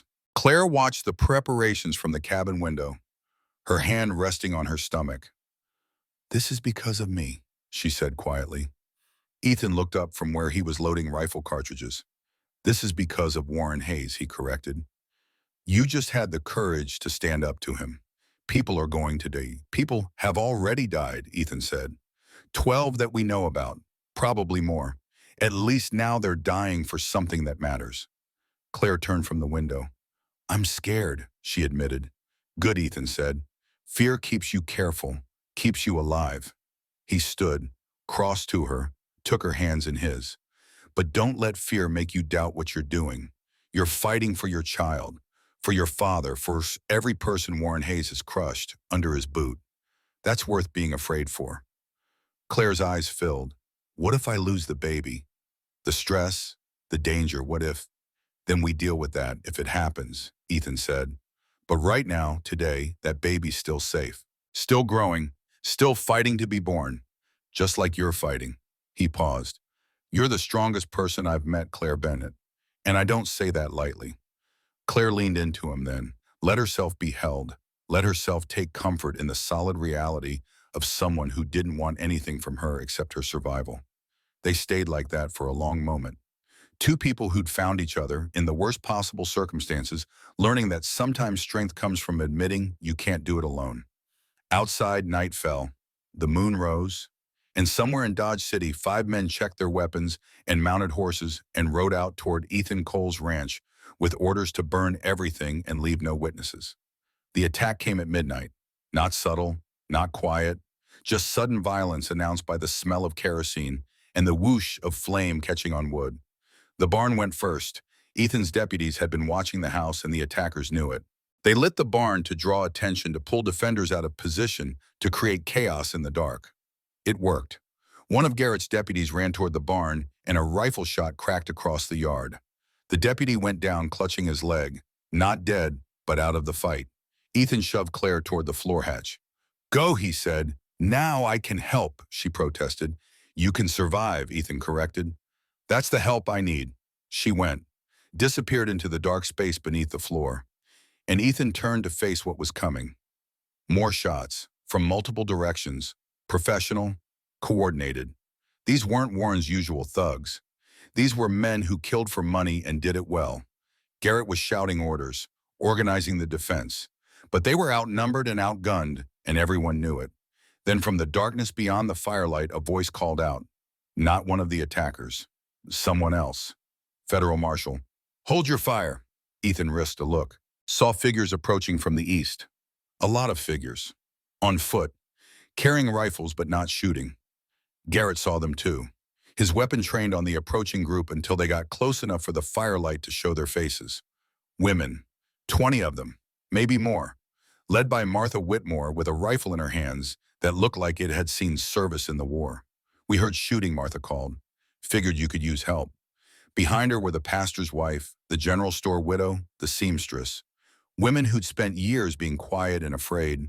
Women who'd decided that enough was enough. The attackers hadn't expected this, hadn't planned for the town itself to turn against them. They retreated, melting back into the darkness, firing a few more covering shots before disappearing entirely. The barn burned, they couldn't save it. But the house stood, the people inside lived. And when dawn came gray and cold over the prairie, Ethan found himself surrounded by women he barely knew. Women who'd risked everything to stand between him and violence. Martha approached him as the sun climbed higher. Hayes sent those men, she said. It wasn't a question. Probably, Ethan agreed. Then it's time we finish this, Martha said. The trial starts in 10 days. We'll make sure every woman in this county knows to be there. To watch. To witness. To make sure justice actually happens for once. She looked at the smoldering barn.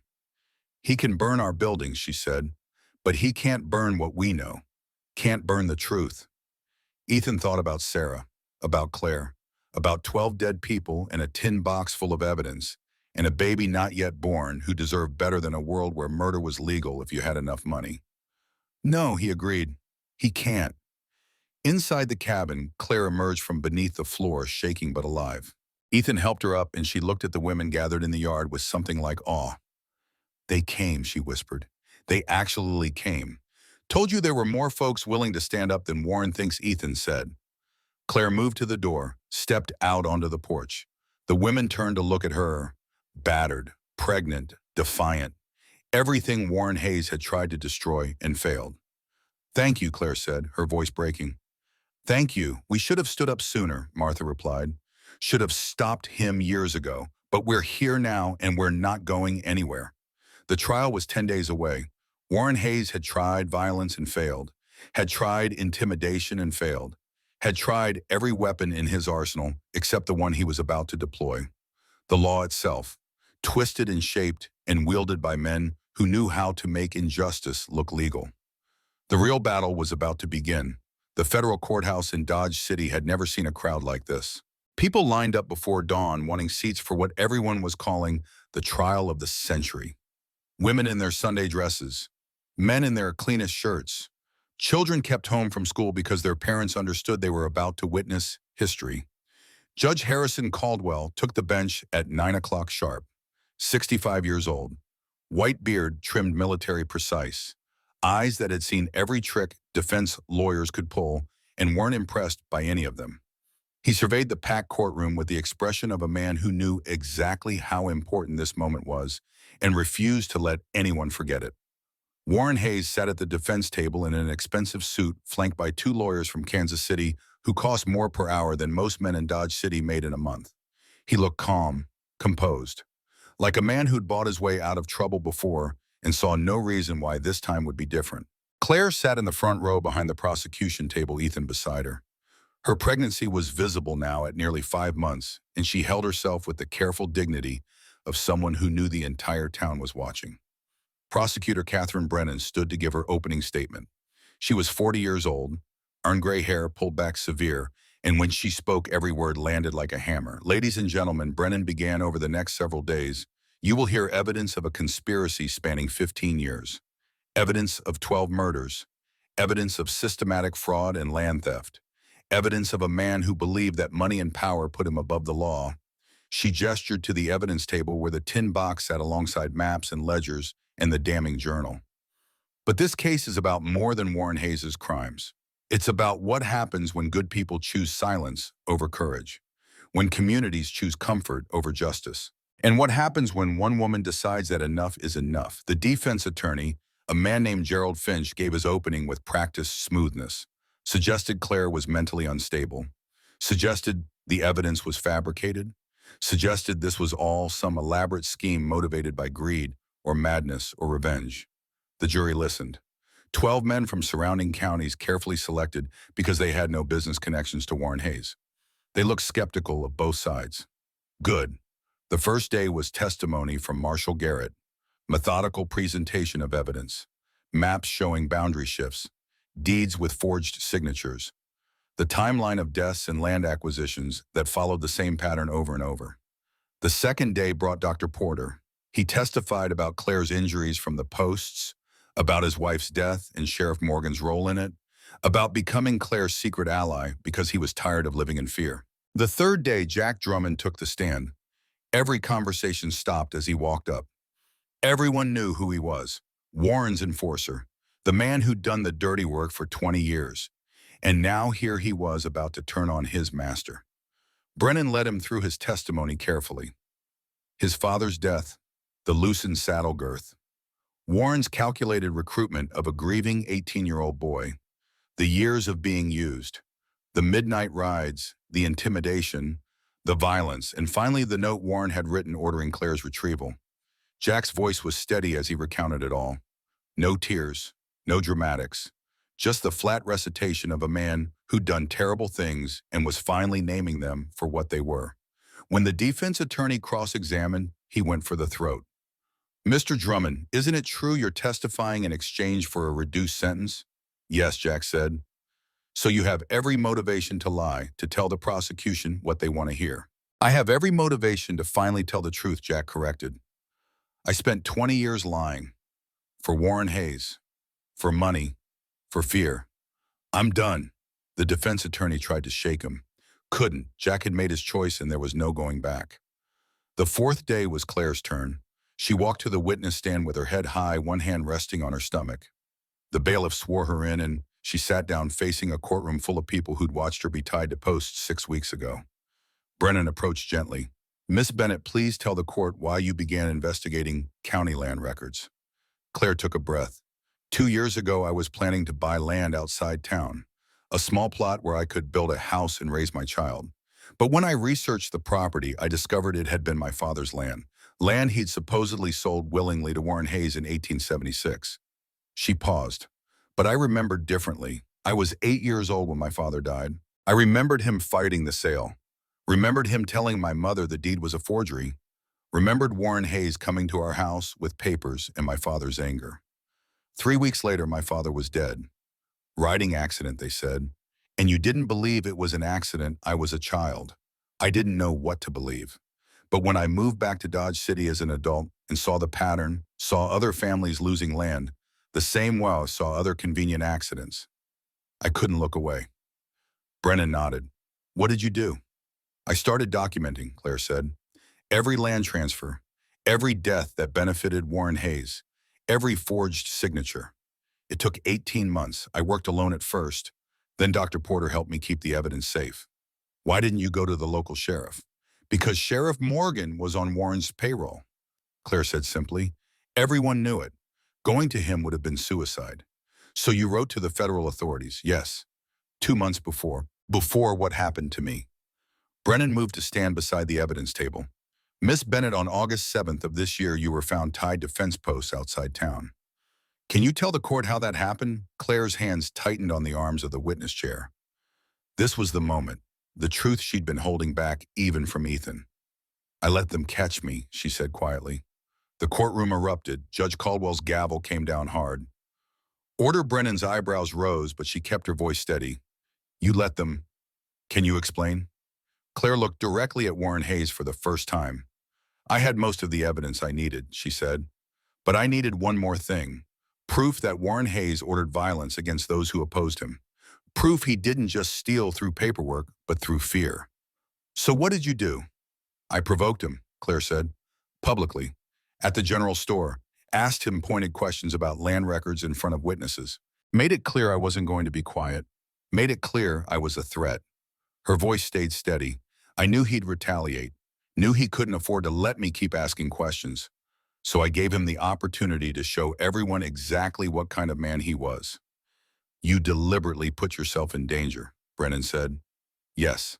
Why? Because I was tired of living in a world where evil men prospered because good people were too afraid to name what they were seeing. Because I wanted my child to grow up in a place where justice meant something. She took a breath. I didn't anticipate how much it would hurt. Didn't understand what hours on those posts would do to a body. Didn't factor in that I was pregnant and the stress could kill my baby. That was foolish. Reckless, maybe. Her eyes blazed. But it worked. It forced Warren Hayes out of the shadows. Made him do his own dirty work for once. And when Ethan Cole cut me down, there were witnesses who couldn't pretend they hadn't seen. The defense attorney stood for cross-examination. He tried everything. Suggested she was lying about the pregnancy. Suggested she'd fabricated the evidence. Suggested she was mentally unstable. Claire met every accusation with calm facts, with documentation, with a simple truth that she'd been willing to sacrifice everything because someone had to.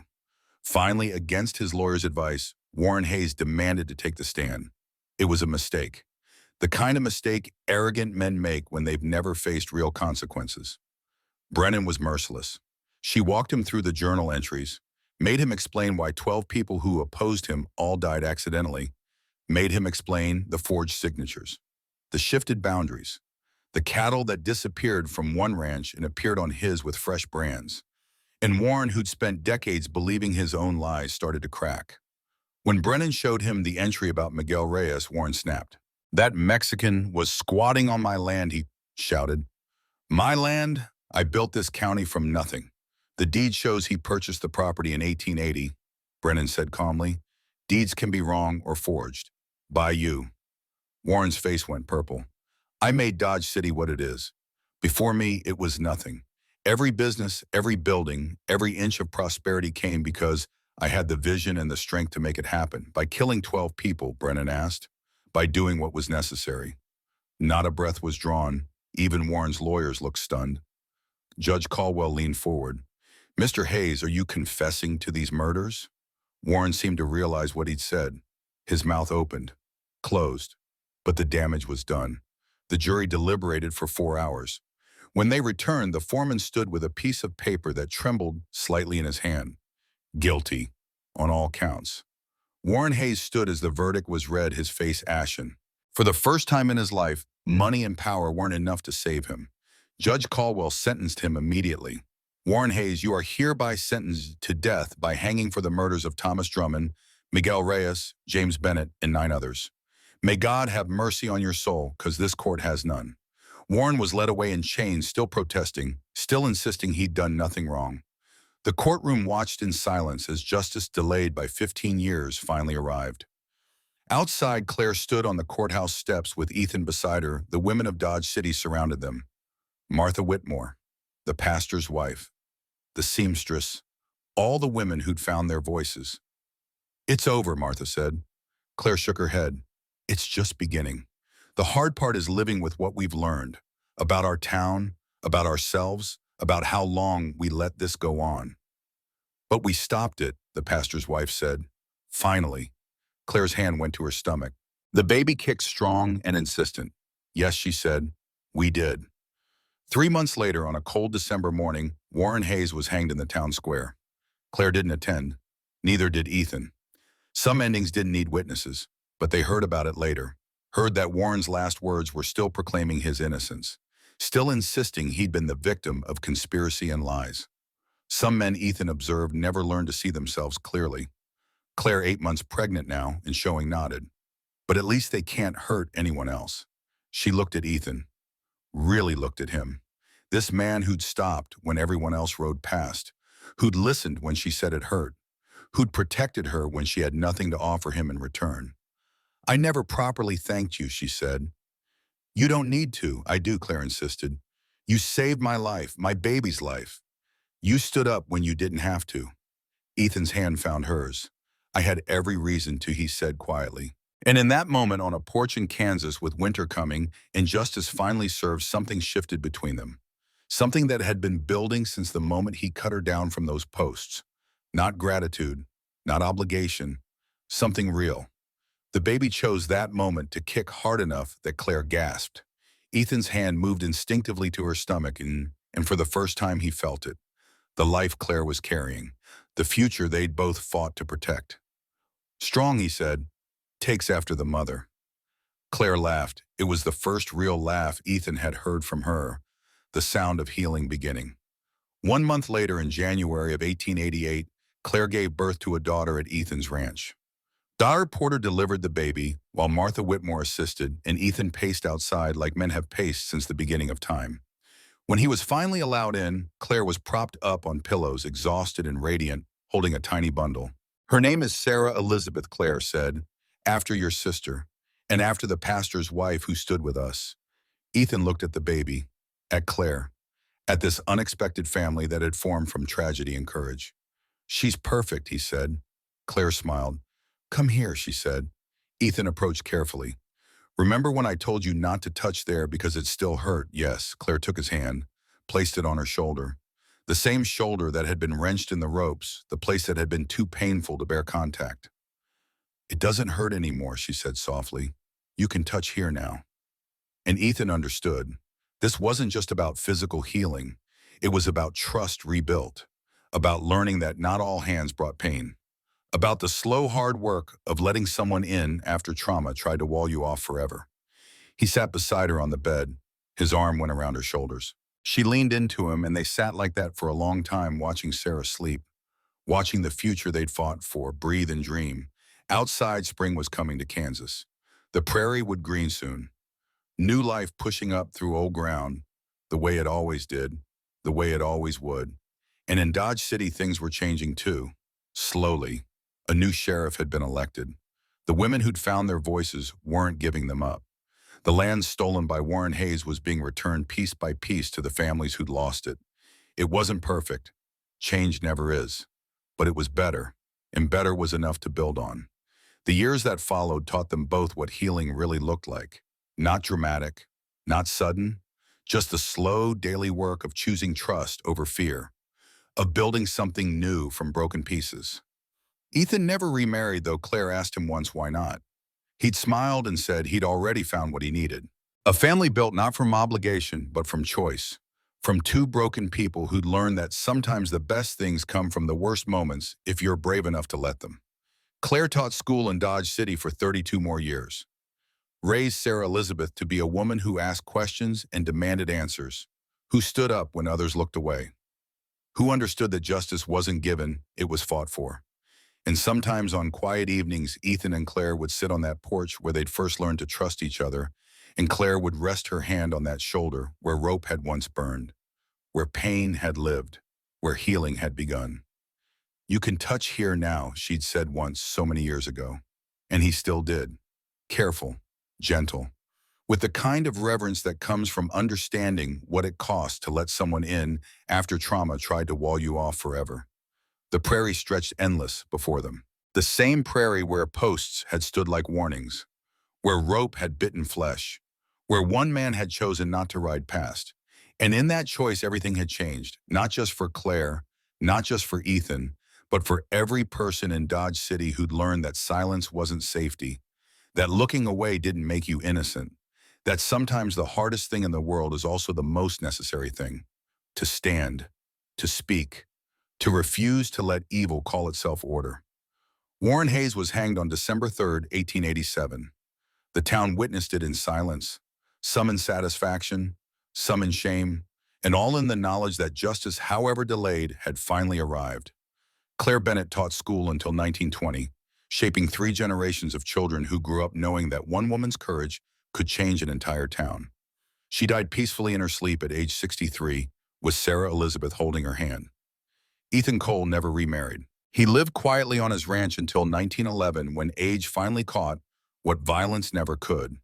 His last words were Sarah's name, both of them, the sister he'd failed, the daughter he'd helped protect, and Sarah Elizabeth. She became a lawyer, spent her life defending those without voices, married late, raised children who knew their grandmother's story, who understood that the legacy of courage isn't inherited, it's chosen. The posts were torn down 3 days after Claire's rescue, burned by townspeople who couldn't bear to look at them anymore. The ashes scattered on the prairie wind, but the story survived, passed down in whispers and warnings, and eventually in the proud recitation of those who understood what it meant. That once, in a small Kansas town, evil wore clean shirts and called itself respectable, and one school teacher said no. One rancher stopped. One marshal brought daylight. And together they proved that sometimes the hardest truths are the simplest ones. Don't look away. Don't stay silent. And when someone whispers, "It still hurts there," listen, because that's where healing begins.